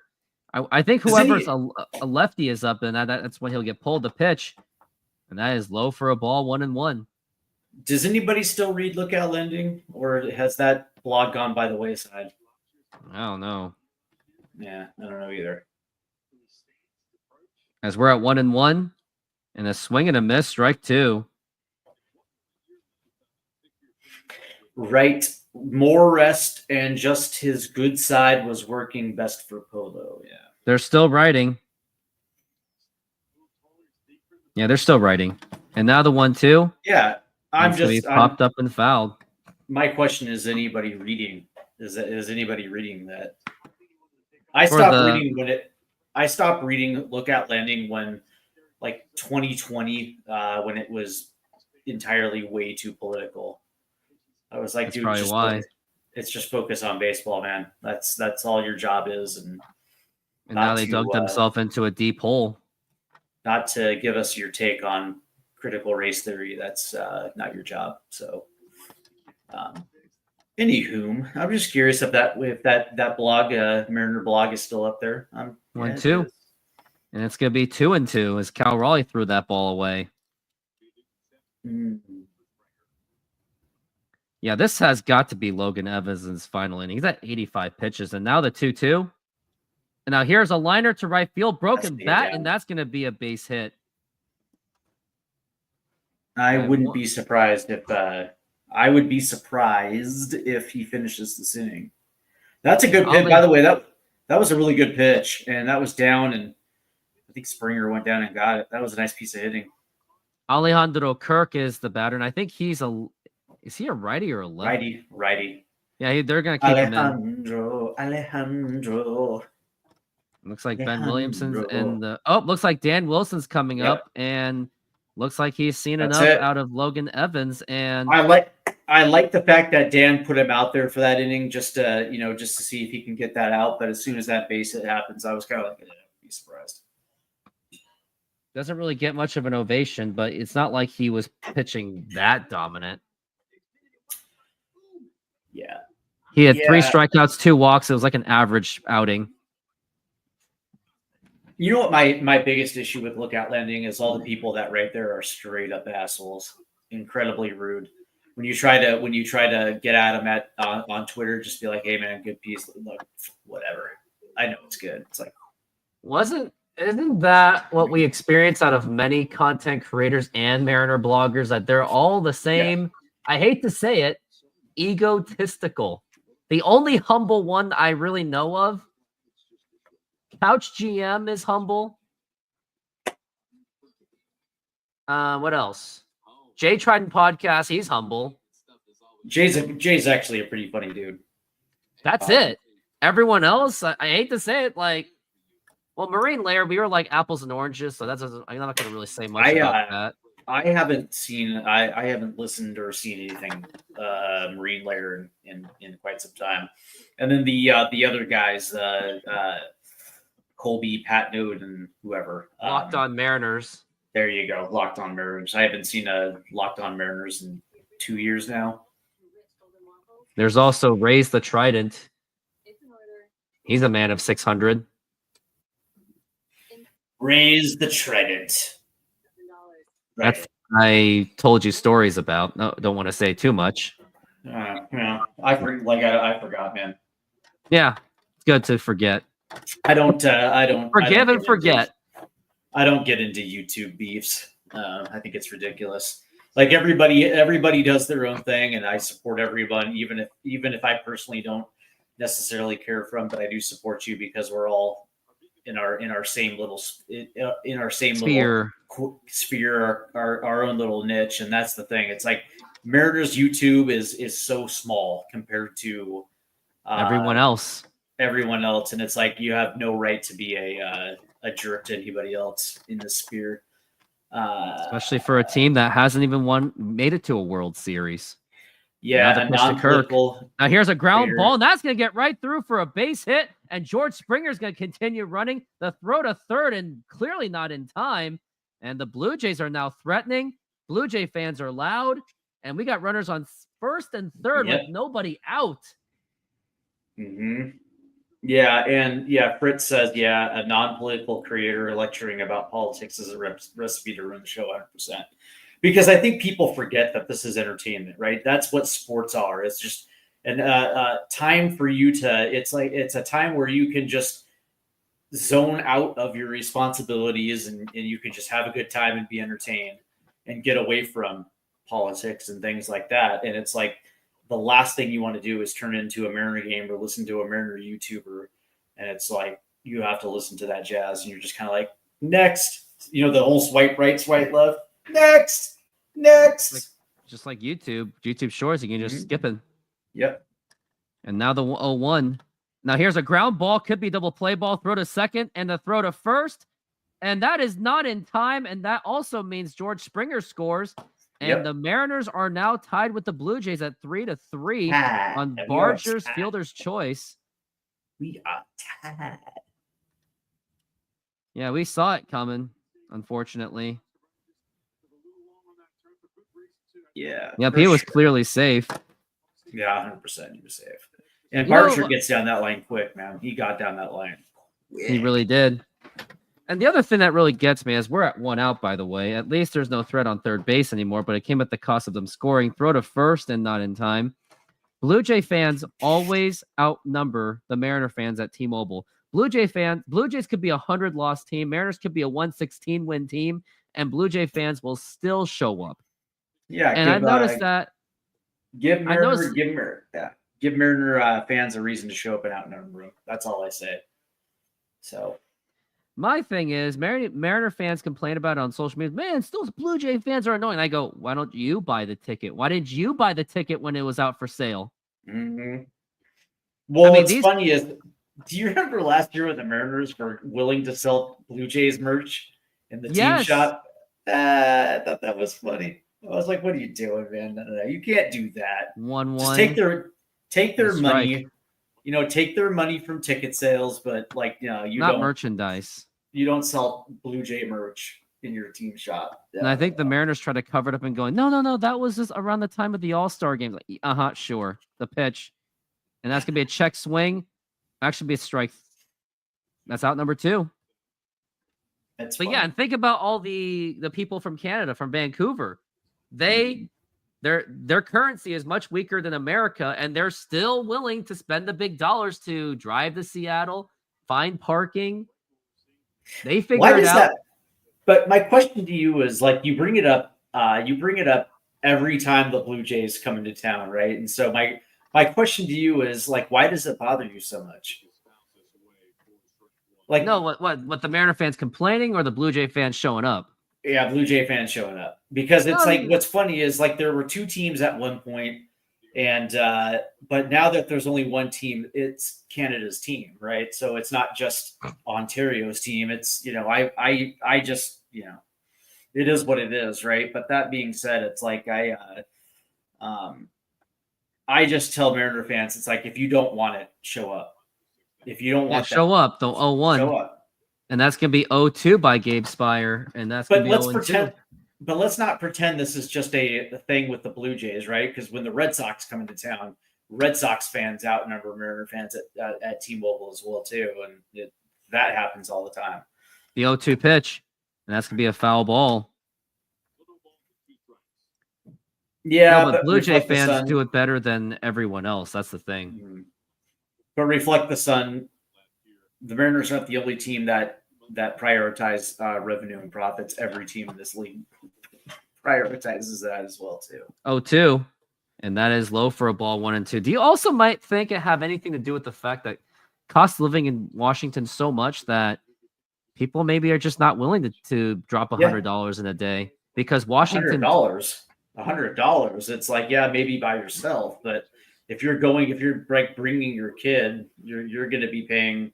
You're going to be paying 300. Yeah, you're going to be paying at least $300. And it's And single families can't afford to go to the Mariner games, which is why you're starting to see increased numbers with the Rainiers and the Aqua Sox, because it's just a better. cheaper. It's cheaper. You still get baseball. So 2-2. Yeah, every time I'm planning to go to a Mariners game, I always have that sense of hesitation. Like, it has to be something special. Like, it has to be someone hooked me up. It has to be my best friend's birthday. It has to be a Star Wars night. That's the only way I'm willing to do it. Even for playoff games, or if like it's the game to clinch the playoffs, I'm still I'd rather just do it from here. Mm-hmm. Yeah, like I'll be in Seattle. Pitch. Foul ball. The end of May, and I'm only gonna a couple of years ago, I think I went to 3 games while I was here. I'm only gonna go once this time. When are you going? Because when you go, the Nationals? Yeah, I'll be on the 27th. I'll be there against the Nats. Let's meet. Yeah. We can do that for a quick second. Yeah, I'll be with 2-2. Swing and a miss, strike 3, and that is going to retire the side. We go to the bottom of the 6th inning. Now the Mariners really do have to respond. Yeah. Still, it's still anybody's game. But yeah, I'll be in Seattle from the 23rd through the 28th. So yeah, I'm going to the game on the 27th. It's my birthday, so I'll be with my best friend. And yeah, but definitely, man, if you're going to be at the game, yeah, I'll meet up with you for a quick second. Yeah, for sure.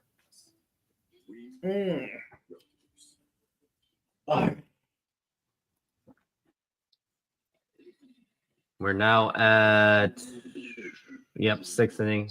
Well, let's make my viewers hungry, I guess. Let's give them I'm out of pizzas already. Okay, fine. Here's We're this one. making half pineapple, half tiki with barbecue chicken. Put the garlic.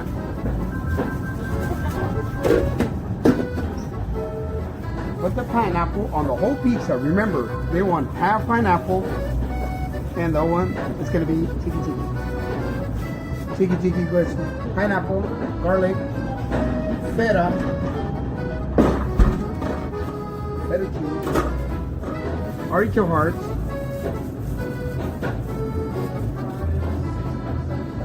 and the chicken. And we're gonna spread some barbecue on top.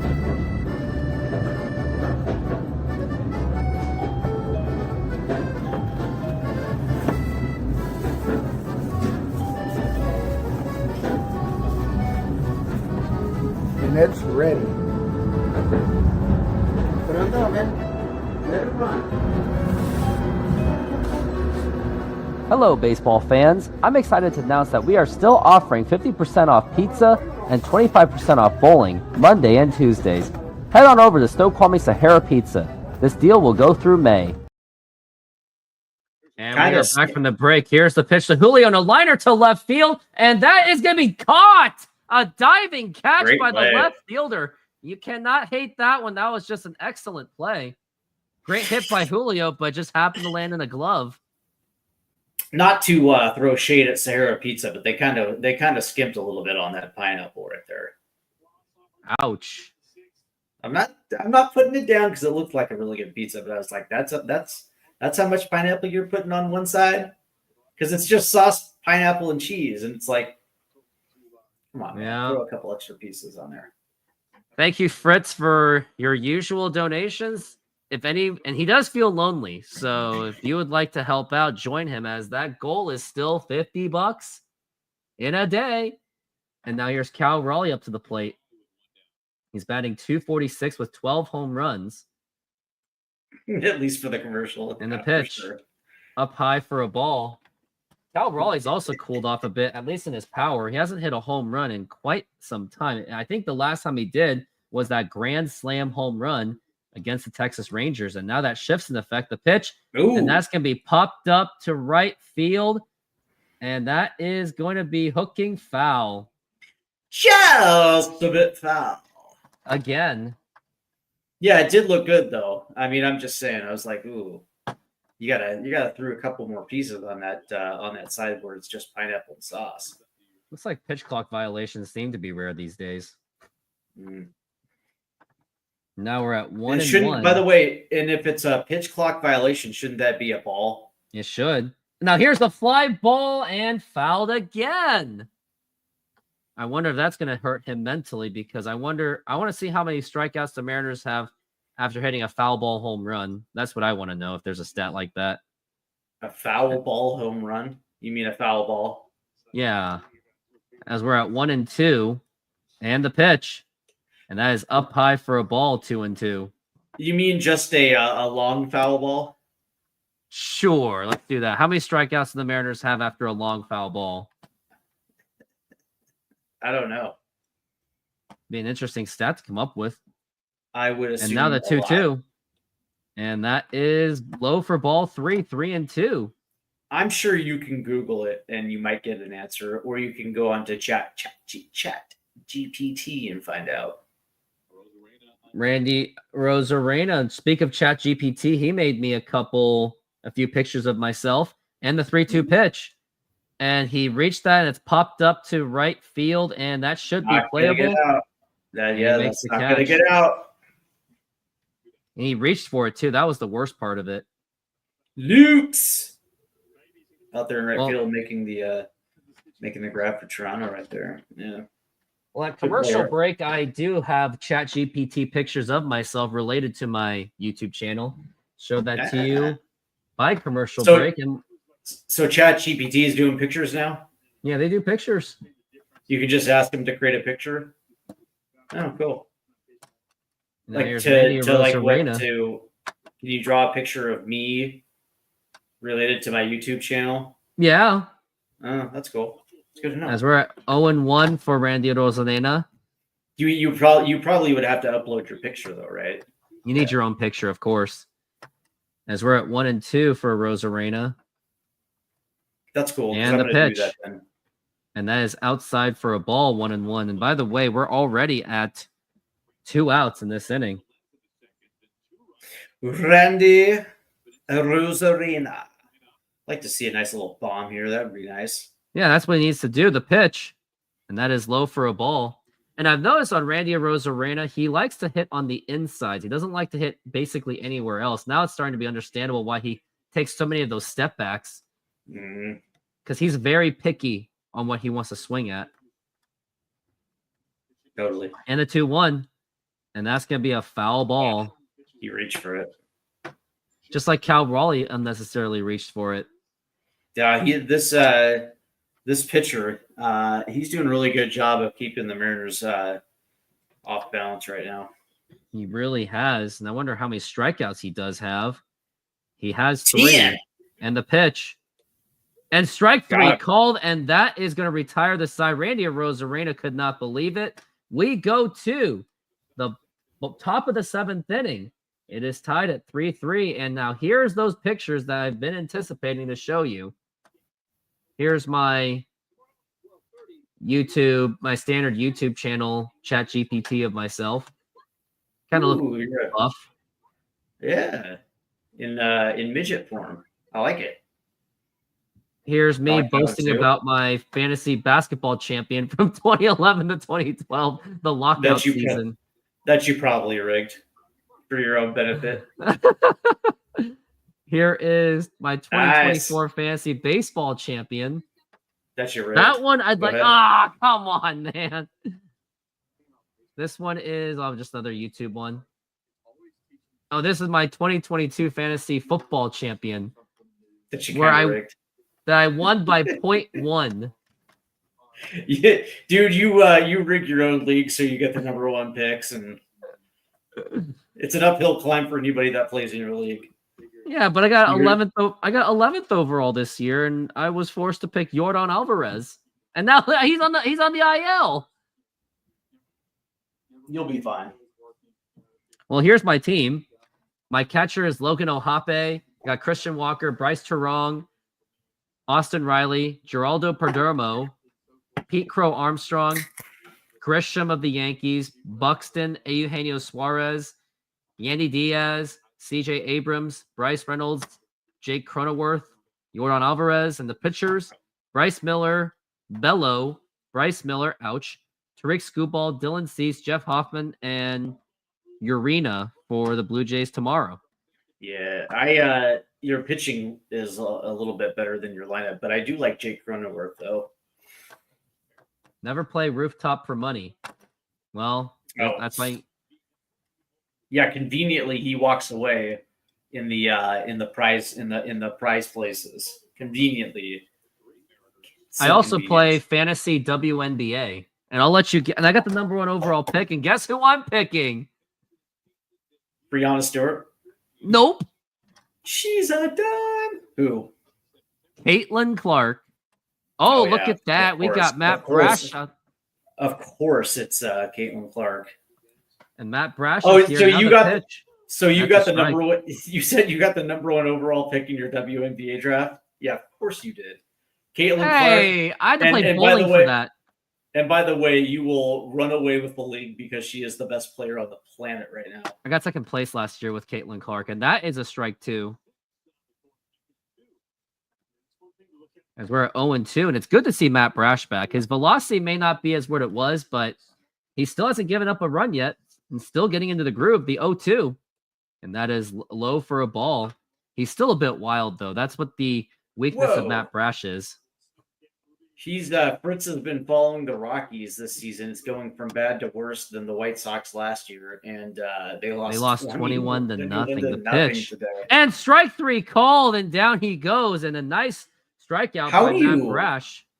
How do you lose 21 to nothing? God damn it! Let's hope that this inning ends. By the way, if you lose 21 to nothing in baseball, I don't care who your manager is, you should not be managing tomorrow. And now we have Bo Bichette on that the should be plate. That should just be it right there. You're like, you know what, man? We're asking you to come in and try to elevate some of these players to kind of get punching a little bit above their weight. The pitch. Here's a ground ball right to Williamson. He's got it to throw to first. That is in time to get Bo Bichette. This time he doesn't get a home run and 2 outs already. Good Lord.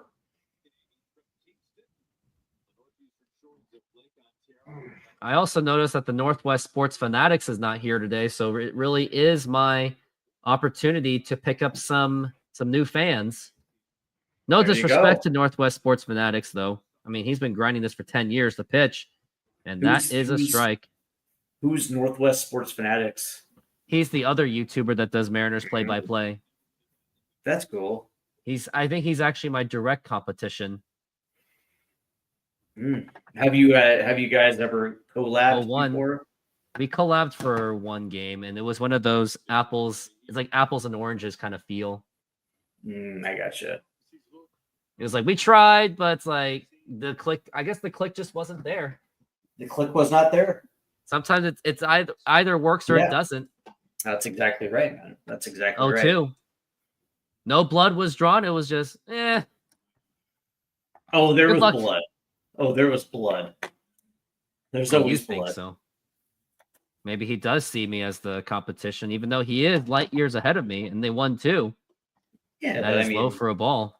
Yeah, you know it's funny because I do a lot of collab work with the soccer people.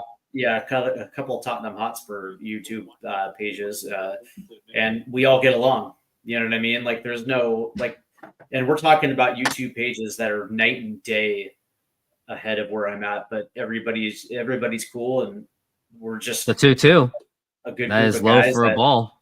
Work with each other, and there's no animosity, there's no jealousy, there's no I'm doing this for ulterior motives. We're just having fun. That's it. We're at 3-2, and the pitch. That is a foul ball. And in the YouTube sphere, there's enough for people to monetize, and so do it and enjoy your time. And it is what it is. And if anybody gives you shit, then screw them. You know what I mean? Like, there should be like especially in the Mariner YouTube sphere. 3-2, and that's a foul ball again. And it's still relatively small.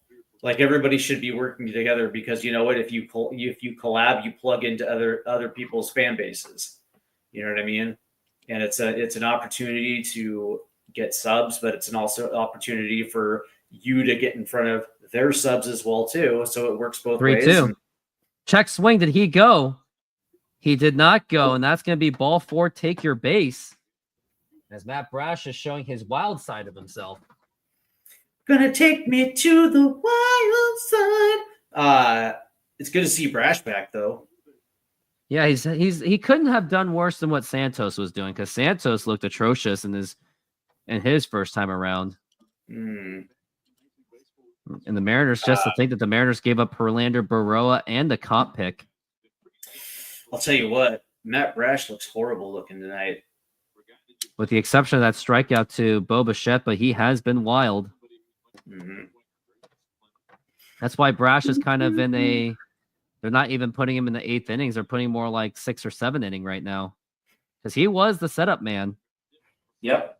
Man, he's working his way back. He just came back, so let him get some innings under his belt and let him get into a nice little rhythm, and he'll come good. He'll come good. Which makes me wonder, like, what are they going to do with Donovan Solano? Because if they're not going to use him, it's like, what's the point of just having him on the bench and having him pinch hit cold? It really makes no sense at that point. Like, eventually he's going to get DFA'd, right? But you know how this goes. They're going to wait until the end of June to make that decision. They're going to get a half a season from him and before they DFA him. Yeah, so it seems cheaper. Unless he's just that horribly awful. You know what I mean? Like, so disgustingly awful where you just don't, like, you rather have somebody else with that roster spot. They'll keep. And the pitch. And that's going to be a foul ball, strike 1. And it makes you think, like, who are they going to call up after that? I mean, it's got to be Tyler Locklear. You would think that he's the favorite to be called up to take over for that first base spot. But I did see another Mariners podcaster where he was making a point that, but do you make him as a platoon player or do you make him as a full-time player is the other jarring question. The pitch. Now here's a liner to right field, and that's going to be a fair ball. And I wonder if that's a foul ball. Well, against righties,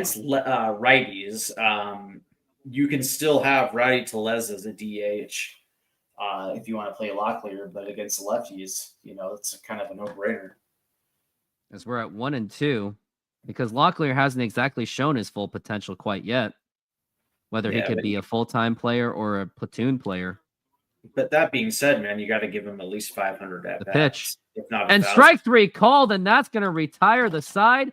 And we go to the bottom of the 7th inning. It is stretch time. Before you go, Steve-O, it is time for Take Me Out to the Ball Game. Take me out to the ball game. Take me out to the crowd. Buy me some peanuts and cracker jacks. I don't care if we ever get back, so let's root. Root for the Mariners. If they don't win, it's a shame. It would be a shame because Burger King boy Tellez hit a home run. 4, it's 1, 2, 3 strikes. 3 you're strikes, out. you're out at the old Ball game.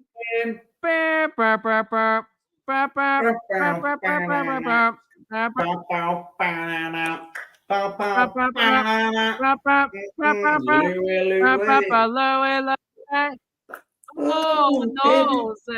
Said we gotta go. Yeah. Oh, baby, we gotta go. I My don't little girl, know she the waiting words. for me. Gotcha! Ship across the sea. Oh, a question by Reflect the Sun. Thank you. Now the magic number is about $43. I'll take it. There you go. Has Brash always been 95, 96? Yeah. He was a he's 99, been- 100 guy. Yeah, he was like a 98 to 100 guy, but I don't, here's the thing, right? So Tommy John, it's not necessarily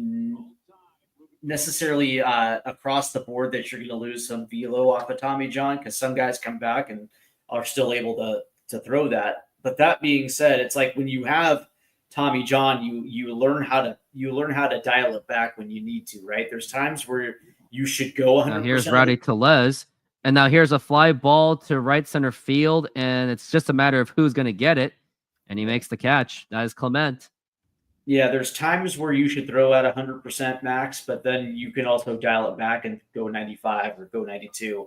And I think from Tommy John, you learn your liabilities as a pitcher. And so, if anything, I think this will probably make him a better pitcher.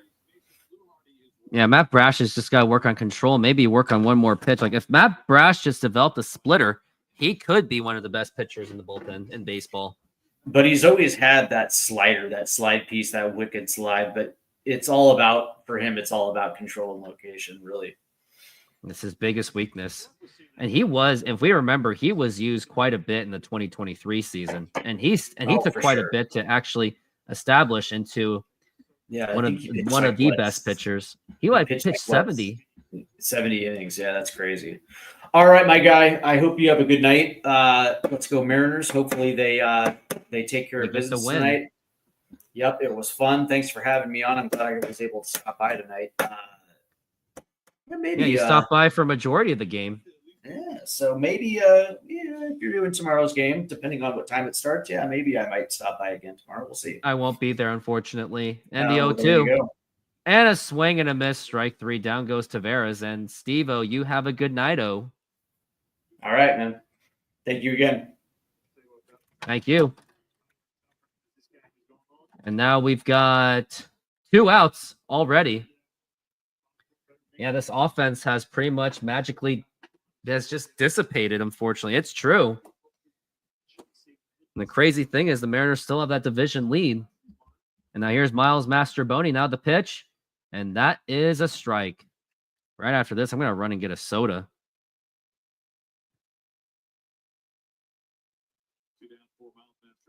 We're at 0-1 so far. And now the pitch.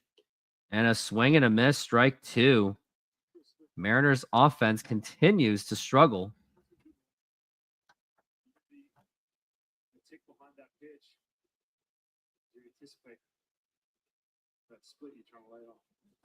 As we're at 0-2 for the Maestro. And now the pitch. And now here's a liner to right field, and that is going to be a base hit as Mastroboni keeps this inning alive. And then next up to the plate, it's going to be Ben Williamson. Let's see what he can do on 2 outs because he has been known to be a clutch hitter there and there. Let's see what he can do.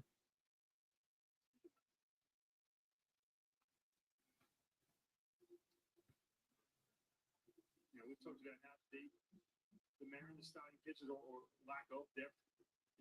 Big turnaround from last year. Just over 5 innings. We got a lefty in the bullpen. Return the favor too offensively. And now the pitch. And a swing and a miss, and he really chased that one, and that's going to be strike one to Ben Williamson.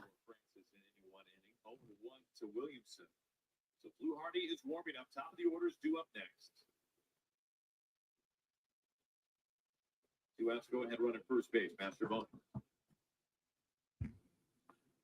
And now we're at 0-1, the pitch. And then that's outside the throw to first, not in time.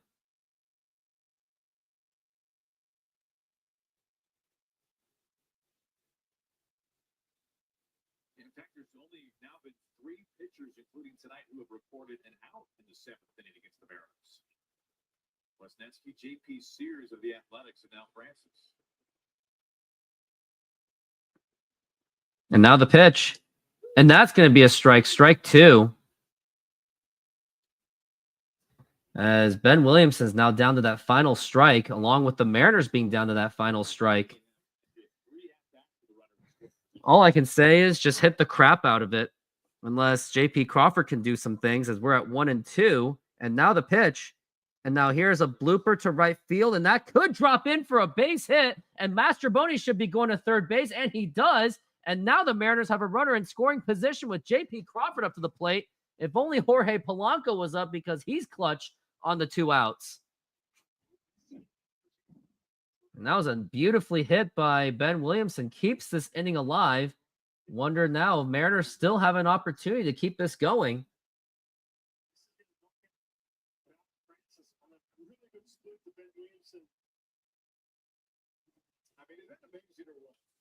And it looks like the manager has seen enough, and he is going to get the lefty to go up against J.P. Crawford. Buckle up your seatbelts. I'm going to go get a soda before I get myself disappointed by the Mariners. Here's a commercial. Senor, tell me how you make a thin crust Sahara pizza. With your hands. Cornmeal.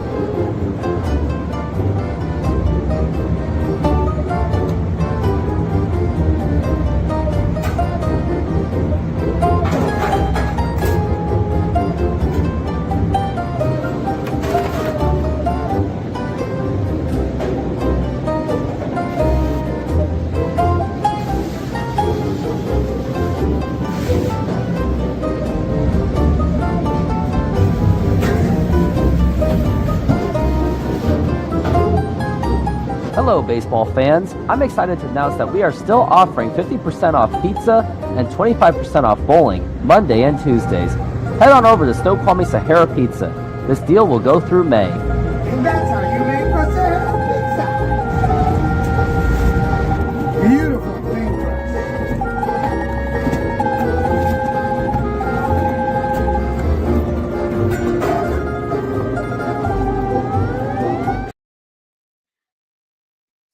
I'm back from getting my soda,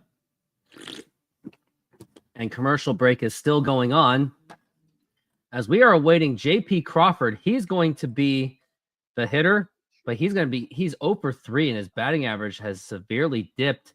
It is now at 278, as Jorge Polanco would be on deck, which he would be the more ideal hitter, but he has also struggled in the month of May. J.P. Crawford actually has a 16-game hitting streak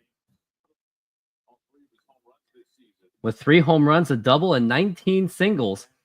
But if he just gets a single now, that means he can score in the runner at third base. That is Miles Mastroboni. And now here's the pitch. And that is outside for a ball. That is 1-0 for J.P. Crawford.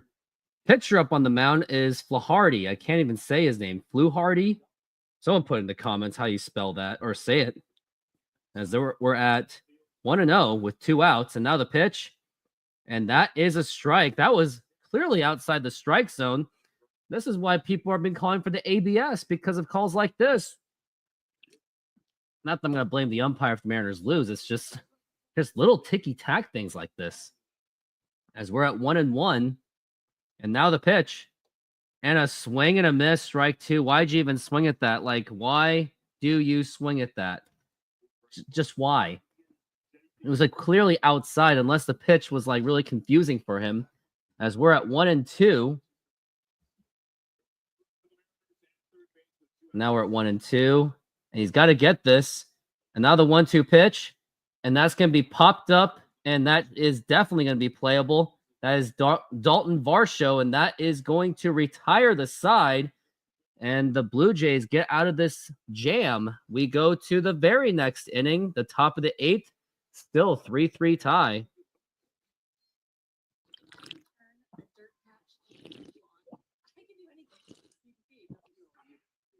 Yeah, this game makes me drink soda. That's what it does. Not healthy. They're showing a commercial for Marshawn Lynch, Beacon and Plumbing. They did that shooting at the what's it called? The Showwear Center in Kent. Both teams have 6 dead hits. 6 hits dead even. Arg. Yeah, you're right.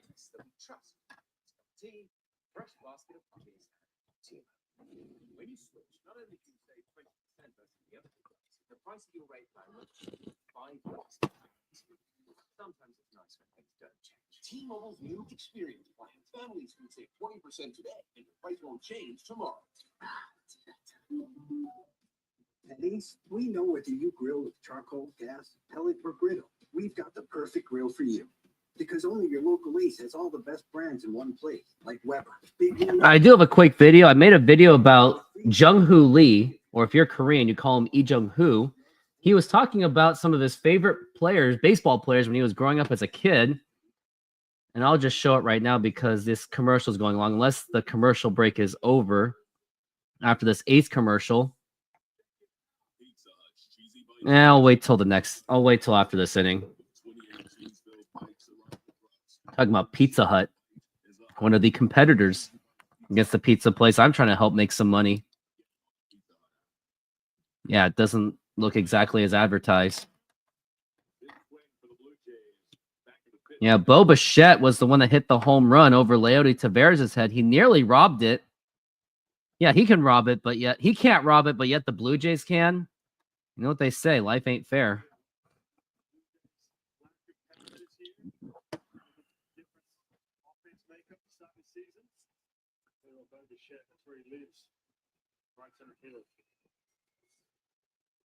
And now we're back from the break. Here's Carlos Vargas. He's taken over for Matt Brash. And George Springer is the man up on the plate. He is 1 for 3.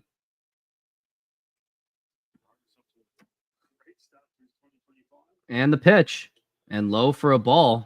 It's going to be 2-0.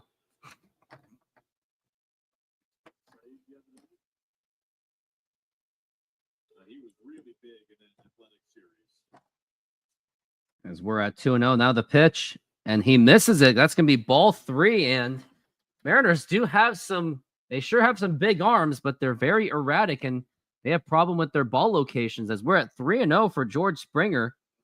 And if he walks, this could get very, very dangerous, especially with Alejandro Kirk close up. Now the pitch. And this time it's a strike. It was right down the middle. After George Springer, it would be Alejandro Kirk and Addison Barger. At least the bottom half of the lineup is struggling. Now the pitch. And that is ball 4. Take your base. Talk about inconsistency with the strike zone. It was clearly right there. How could you call that a ball? I just don't get it. Yeah, it was a strike. And now you got Alejandro Kirk, who is 3 for 3. And I'm almost tempted to just take the bat away from him.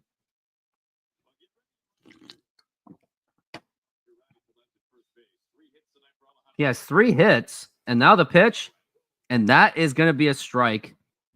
It's going to be 0-1 the count. And it looks like that was a makeup call right there by the umpire, but, it's too little too late. And we are now at the 0-1 pitch, and here it is. And that is low for a ball. That is 1-1. As we're at 1-1 here in the top of the 8th inning.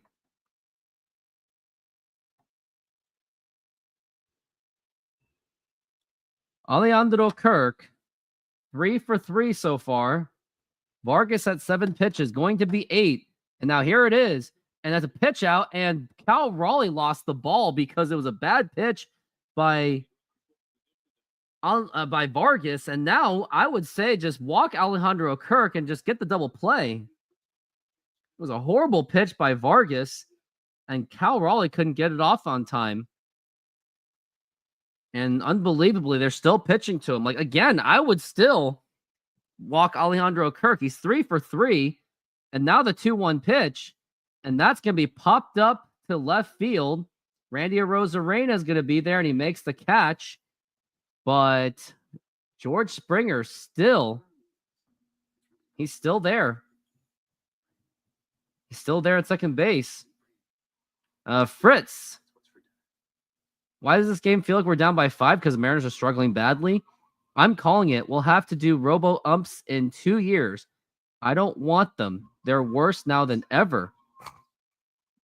Maybe they are putting themselves in that position. Yeah, I guess if you don't want to get replaced, do a better job the pitch. And that's going to be a strike.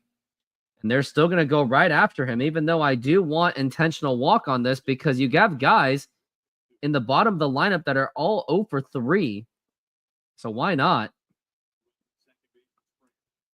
And now the 0-1 pitch. And that is outside for a ball. Well outside. And that's going to be 1-1. Still drinking that soda.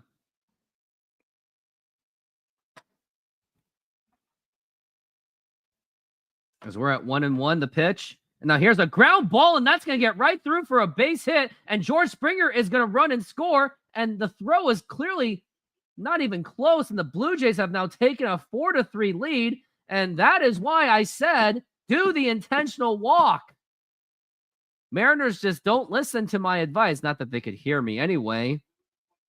It only seemed that it was only a matter of time. Can't believe the Mariners were even favored to win this game. I cannot believe that.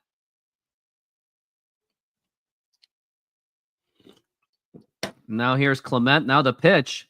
Now here's a ground ball, and that's going to get right through for a base hit. Where was the positioning of the man? Now the man's at third base. Where was Master Boney? Like, what was up with the shift? Like, you were shifted way too much. Now they're going on to the right side. Like, they should, like, Master Boney was way off position. That should have been a routine play. It's a bad call by the coach. It looks like Pete Woodworth is having a chat with Vargas. So much for saying that Vargas is off to a good start. Sure, he's off to a good start, but his ERA is low. And the reason it is low is because the only time he ever gives up those runs is when it's on high leverage situations like this. RPG, yes, you should be annoyed with this team as well. I'm annoyed with it. I was annoyed with it when they were playing well. I mean, when you traded away Eugenio Suarez for Carlos Vargas, yeah, you bet that Carlos Vargas better be one of your top 3 pitchers in the bullpen, which he still is, but it's happened by accident because the Mariners' pitching depth in the bullpen is still extremely lacking. And now here's Lucas up to the plate. Still have a chance to convert a double play. Mariners are down 4-3 now. And now the pitch. And that was way outside for a ball. Now Vargas just has absolutely no control whatsoever.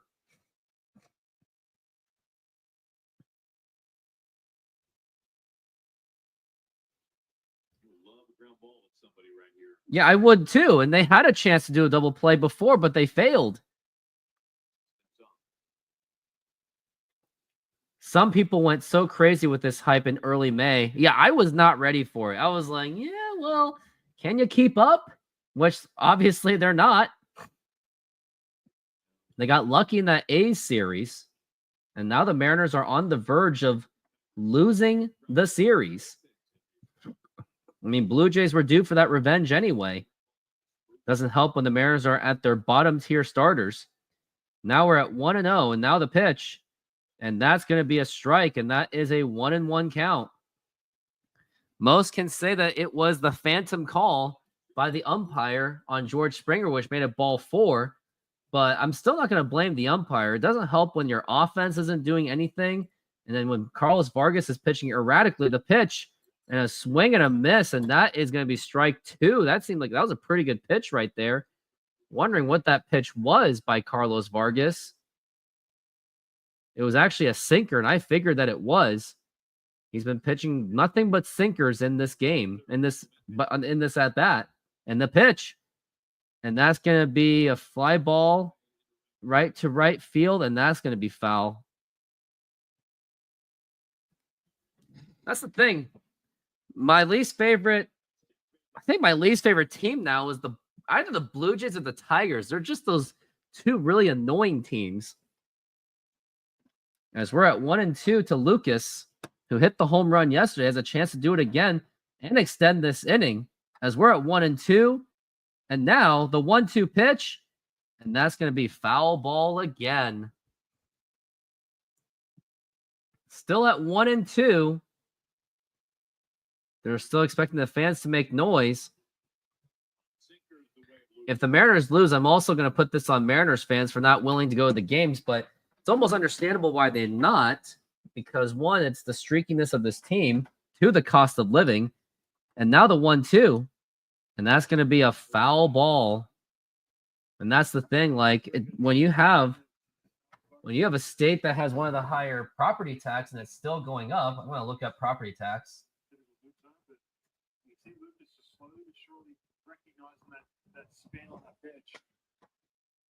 States that have the highest property tax. Surprisingly, they say it's, well, the lowest is Alabama, I guess.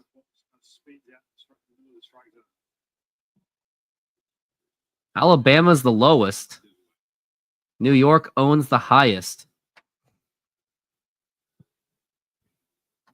And now we're at 1-2.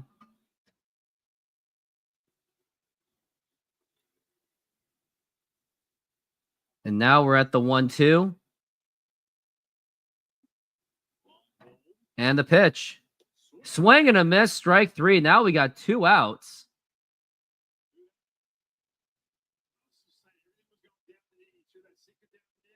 So the lowest tax rate is actually Hawaii, surprisingly. Don't really understand how that's even possible. Washington is actually one of the, I guess, middle of the pack when it comes to property tax. Still pretty high, though. They're known to have really high cost of living. Maybe that attributes to why not many Mariner fans really show up. And yet Blue Jay fans do. Now the pitch. And that's going to be in there for a strike.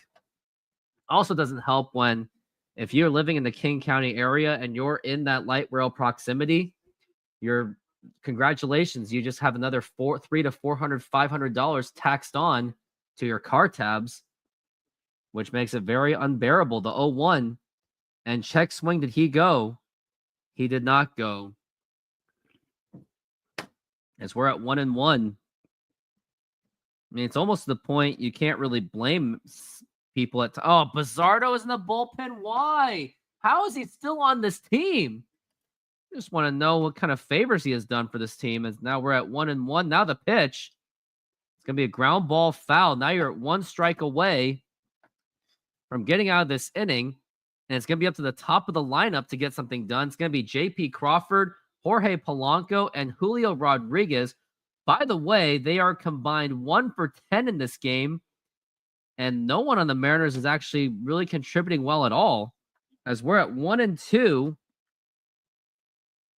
And now the pitch. And low for a ball that nearly got away. And that gets Clement to second base. And now we're at 2-2. Once you get to 3-2, runners can easily take off. That was a cutter, and that nearly got away from Cal Raleigh.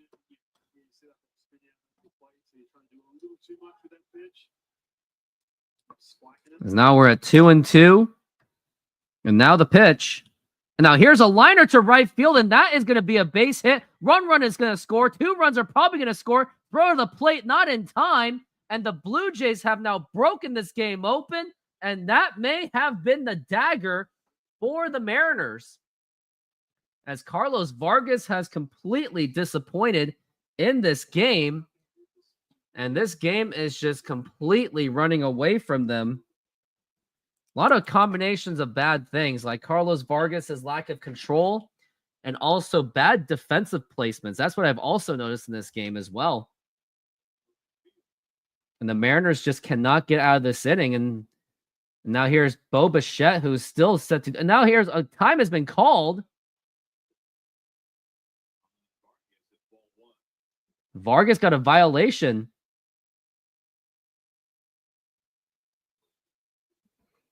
Kevin Kirby, I get it. I really do. But the way that the team has been trending, and they've been trending down, like we've been seeing struggles out of Jorge Polanco. Miles Mastroboni has cooled off. Dylan Moore is now cooling off. Ben Williamson's cooling off. JP's cooling off. Cal Raleigh's power is cooled off. Like, you lose one series, but don't forget, you're also going up against the Yankees, and you're going into San Diego. And Fritz, thank you very much for another donation. As now we're at 2-0, the pitch. Kevin Kirby, I get it. But you're also playing the Yankees, and you don't want to go into the Yankees series losing the series to the Blue Jays. Then you're going to go to San Diego. Sure, you might get a cool-off in Chicago, but the A's, it shouldn't have even gotten to that point. The pitch, and that's going to be a strike. And plus, don't forget, that was actually an insane hitter's park, too. Don't forget about that. A little bit different when you're playing in a minor league baseball stadium. The 3-1, and now, no throw to second base. That's fine. Like, they're not going to be hot forever, but you don't want to. Now, here's the thing. If you lose 1 of 3, if you go 1 of 3 against the Yankees, fine, whatever. They're a good team. Even the Padres, fine, whatever. But not against the Blue Jays where you've already defeated them. It seems like Mariners have a lot less of a. Oh, Dan Wilson's coming out. Nope, it wasn't Vargas's night. And now Bizzardo's going to come out, and I think that's when you put in Bizzardo in that kind of situation, that's when you pretty much are convinced that you've pretty much thrown in the towel, especially when the Mariners are down by 3 runs. And now let me show you a quick video I made just a lot earlier. So MLB Network asked rising Korean Giants star Jung-Hoo Lee his 5 favorite baseball players while growing up, and I will react to it. 하셨던 또 저희 아버지랑 또 옛날에 제가 제일 좋아했던.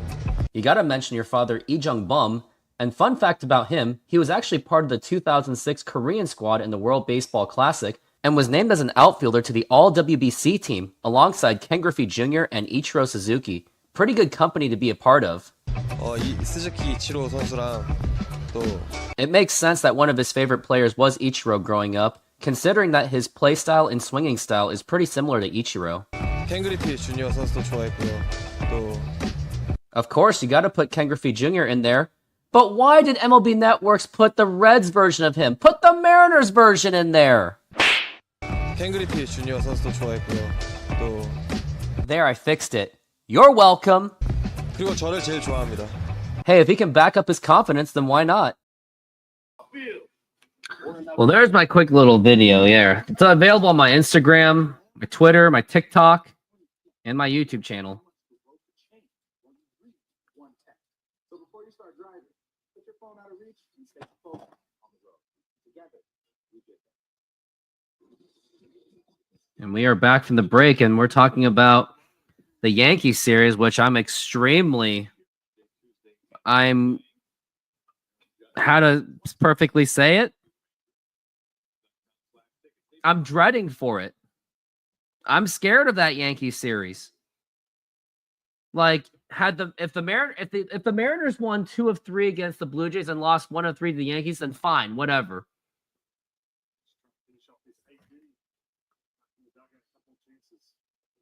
And now the pitch to Guerrero, and that's going to be a strike. Still confused how Bizzardo's still on this team. Look at his ERA. His numbers doesn't even back up the fact that he should be on this team. Doesn't even qualify. And now the 0-1 and a swing and a miss, strike two. He got him on that one. That looked like that was a slider. He's mixing it up.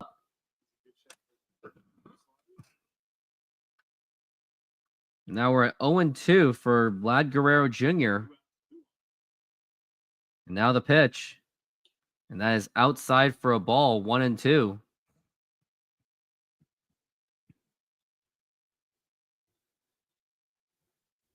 As we're at 1-2.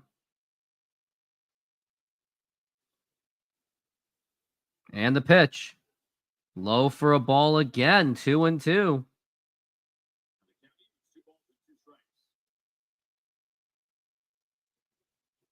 Blue Jays leading for the first time tonight here in the 8th inning. Blue Jays have broken this game open. And the 2-2. Swing and a miss, strike three, and that's going to retire the side. We go to the bottom of the 8th inning. You have your top-heavy hitters, but the game is slipping away real quickly. Blue Jays got 3 runs in that inning. It was all surrendered by Carlos Vargas. And again, it really shows how much that trade with Eugenio Suarez has not aged well at all. Taking off the duvet cover. Senor, We're making half pineapple, half tiki with barbecue chicken. You put the garlic.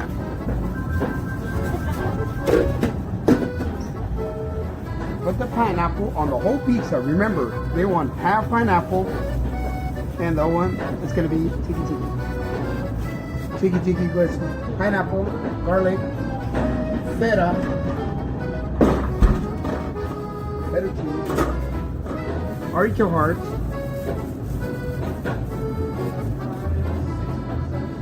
and the chicken. And we're gonna spread some barbecue on top.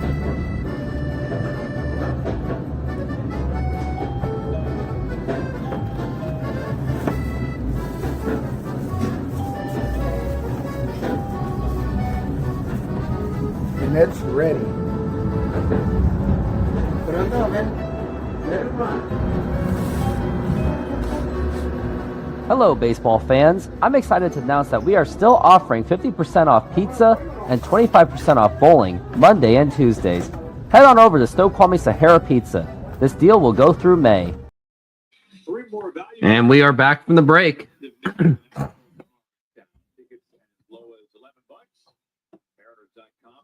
What are we talking about? We go, are you concerned for Cal or Polanco? I'm going to say Polanco. And now we got, and it's even worse because he's batting him from his right side. And now the pitch. And that's going to be in there for a strike. It's really frustrating that last inning. The Mariners couldn't, how should I say it? They couldn't even get a run with a man on third base with J.P. Crawford, who had a 16-game hitting streak. The pitch, that's going to be a foul ball. When you have Polanco on his right side, he's not going to be much useful. And let's look at the scores from around the game because I don't have Josh. Athletics won 11-7, so that's going to inch a bit closer to the against the division lead. Texas Rangers won 10-3. The good news is Astros did lose the game, so Mariners are still somewhat into it, I guess. And now the 0-2. And that's going to be popped up, and that's not going to get anything done. And, yep, Varsho makes the catch, and that's going to be one out. Mariners are now running out of time. Only 5 outs remaining until they lose this game.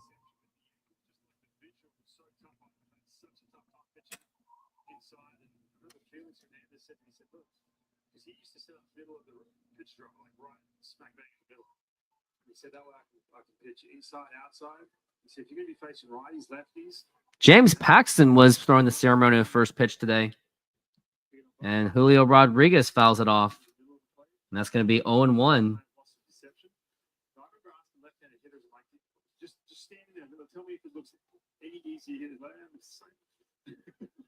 As we're at 0-1. And now the pitch. Swing and a miss, strike 2. That was an easy pitch for Julio Rodriguez right there. And just by that, it just feels like that's all I need to know about how the Mariners game is going to go for the rest of it. Now we're at 0-2.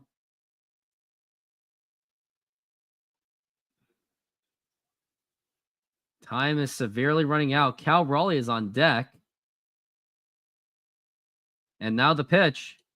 And that is going to be outside for a ball. That's going to be 1-2.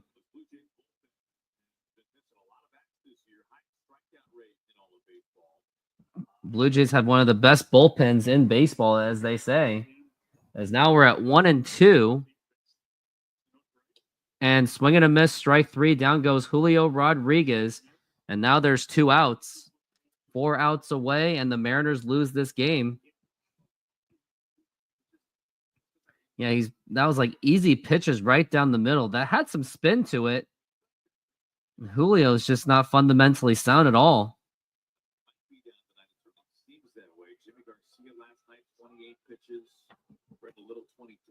Now we're at 0-2. 0-2 is Cal Raleigh. And now the pitch. And that's going to be swing and a miss. And that is strike 1.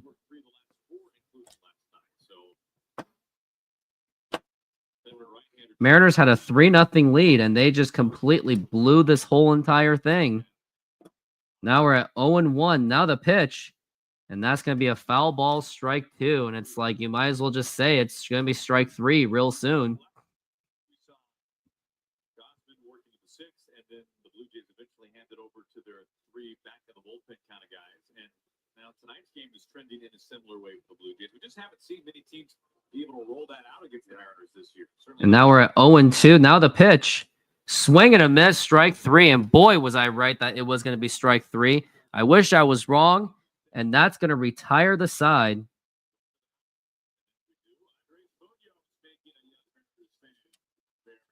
Yeah, I was like, is Andres Munoz going to be a pitcher? That would make any sense. Just keep Bizardo in there since the game's pretty much over. Let me show you how it's done. Yep, that Nashville hot sweet heat is here on my 100% all white meat popcorn chicken starting at $6.99. Tastes good to go country. Get so much more.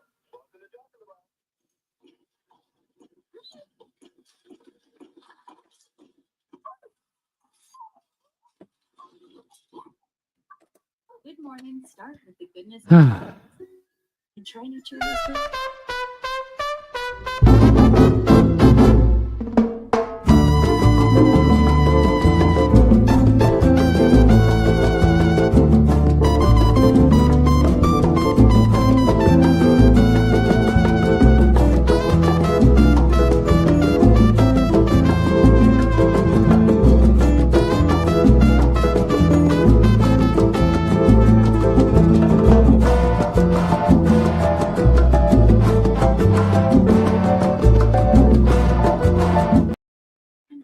Year, so I'm going to use mine to get something for my beautiful stunt double, Eileen. You earn, we match. Wow. Discover Cashback Match. We'll take them.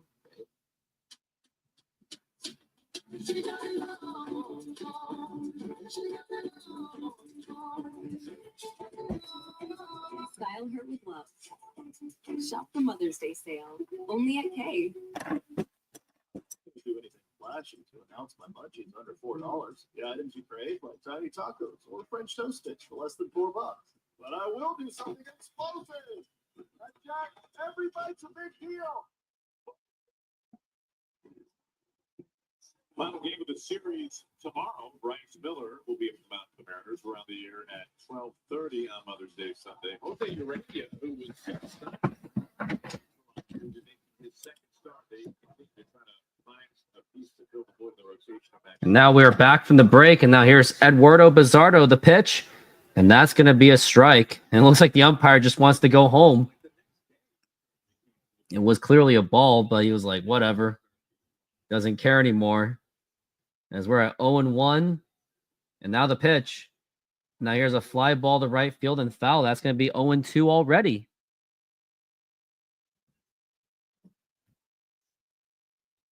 So many Blue Jay fans there. As we're at 0-2, and time's been called by the umpire. Consecutive series winning streak alive. Yeah, Mariners are on the verge of snapping that 9-game series winning streak. The pitch.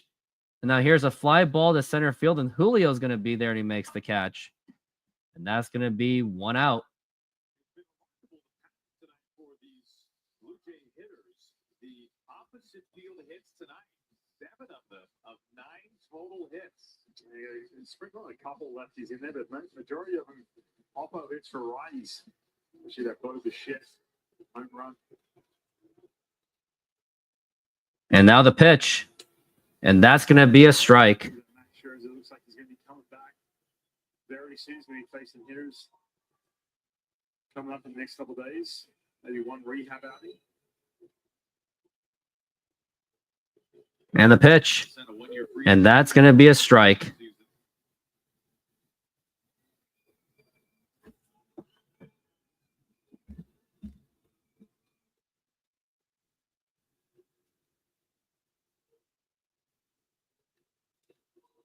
As we're at 0-2, the Springer, the pitch, and that's going to be strike 3 called. And now we're at 2 outs, only for the Mariners to possibly experience death in the 9th inning. Ability from this lineup up and down to go to right field. Springer's no exception. Big pitch right there. Here is Kirk. He has 3 hits. And the pitch. And that's going to be a strike.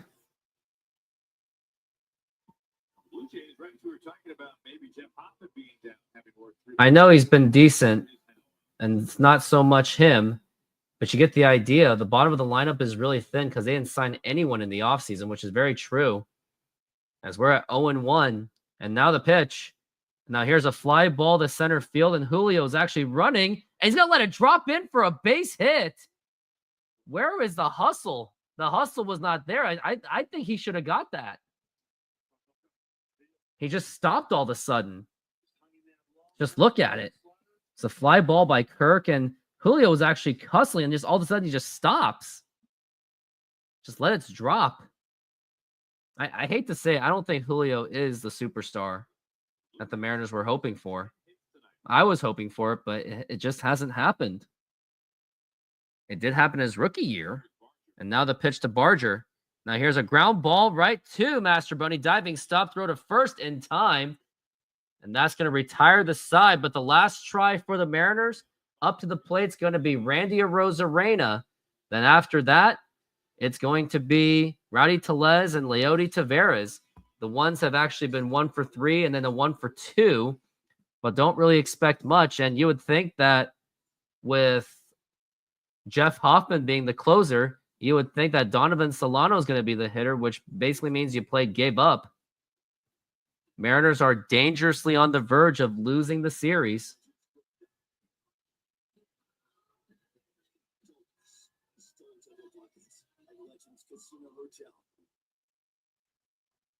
Senor, tell me how you make a thin crust Sahara pizza. With your hands. Cornmeal.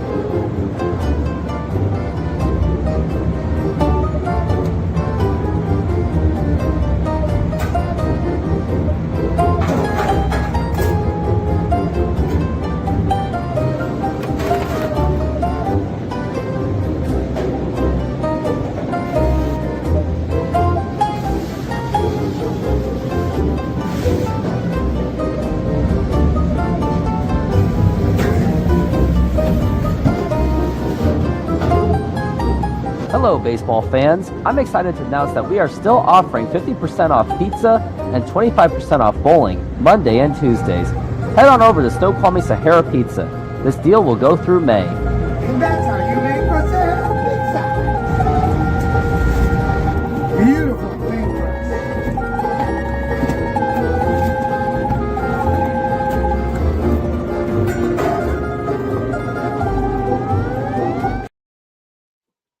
And we are back from the break, and here we are in the bottom of the 9th inning. Mariners are only 3 outs remaining from losing the series to the Blue Jays.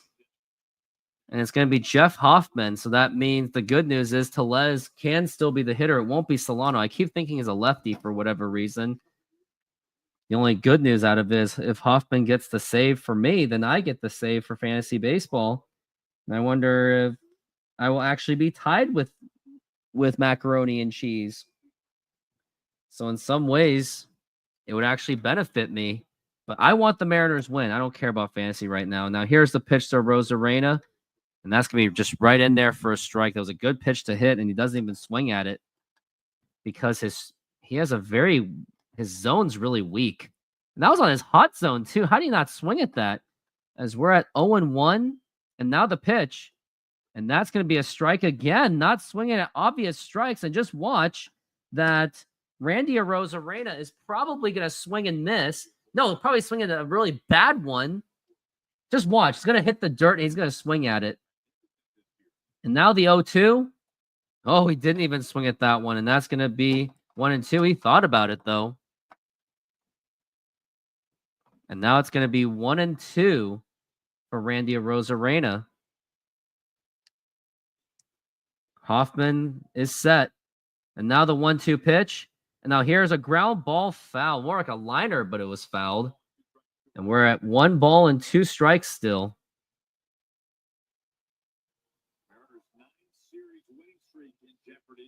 Yep, 9 series winning streak is in absolute jeopardy.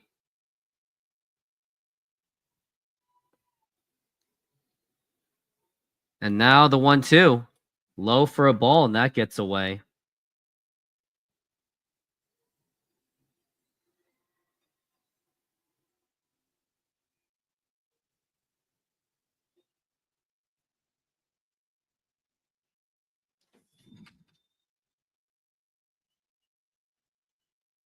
Now we're at 2-2 for Rosarena. The pitch up high for a ball, 3-2.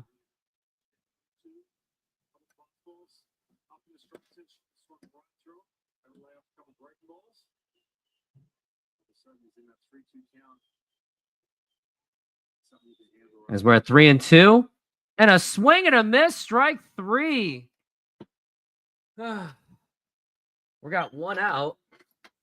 And there's no way the Mariners can actually win this game. I know I hate to sound doom and gloom, but the way that this Mariners offense has been going, the bullpen's been absolutely been blowing it. I don't know. Rowdy Tellez is up. He's very boom or bust. Feast or famine, the pitch. And that's a strike. And I don't even think there's going to be another home run out of him either. As we're at 0-1. The Blue Jays are on the verge of spoiling the Mariners' series winning streak. And now the pitch inside. And that was a 97 miles an hour. So I can see why Rowdy did not want to take one for the teams because it's already been hit by those. And it's normally I would say take one for the team, but not when it's a 97 to your gut.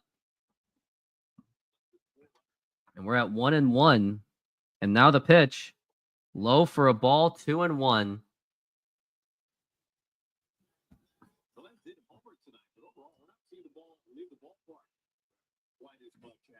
Whereas at 2-1,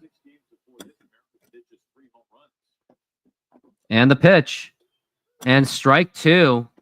I think he really hates that zone, I guess. And it was just right on the cusp of the strike zone. Yeah, that's Tellez's weak spot. He's mostly on the inside. That is where you want to pitch, where you want that pitch. So it looks like Hoffman's very well aware of his strike zone. As we're at 2-2 for Rowdy Tellez. And the 2-2 pitch. Now here's a ground ball foul as they are shifting it. So maybe aim for that left side. But he's an absolute zero when it comes to that very outside corner. As we're at 2-2.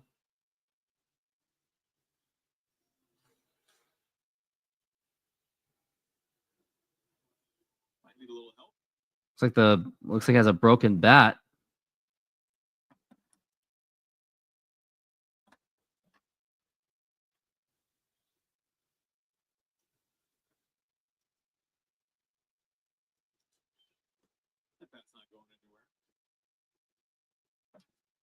We're at 2-2 for Rowdy Tellez.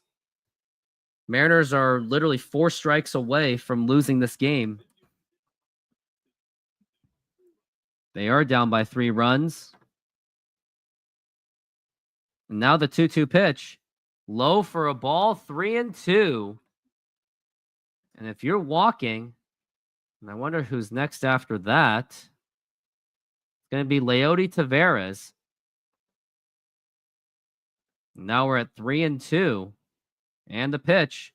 And a swing and a miss, strike 3. And that is going to be 2 outs, and the Mariners are down to their final out.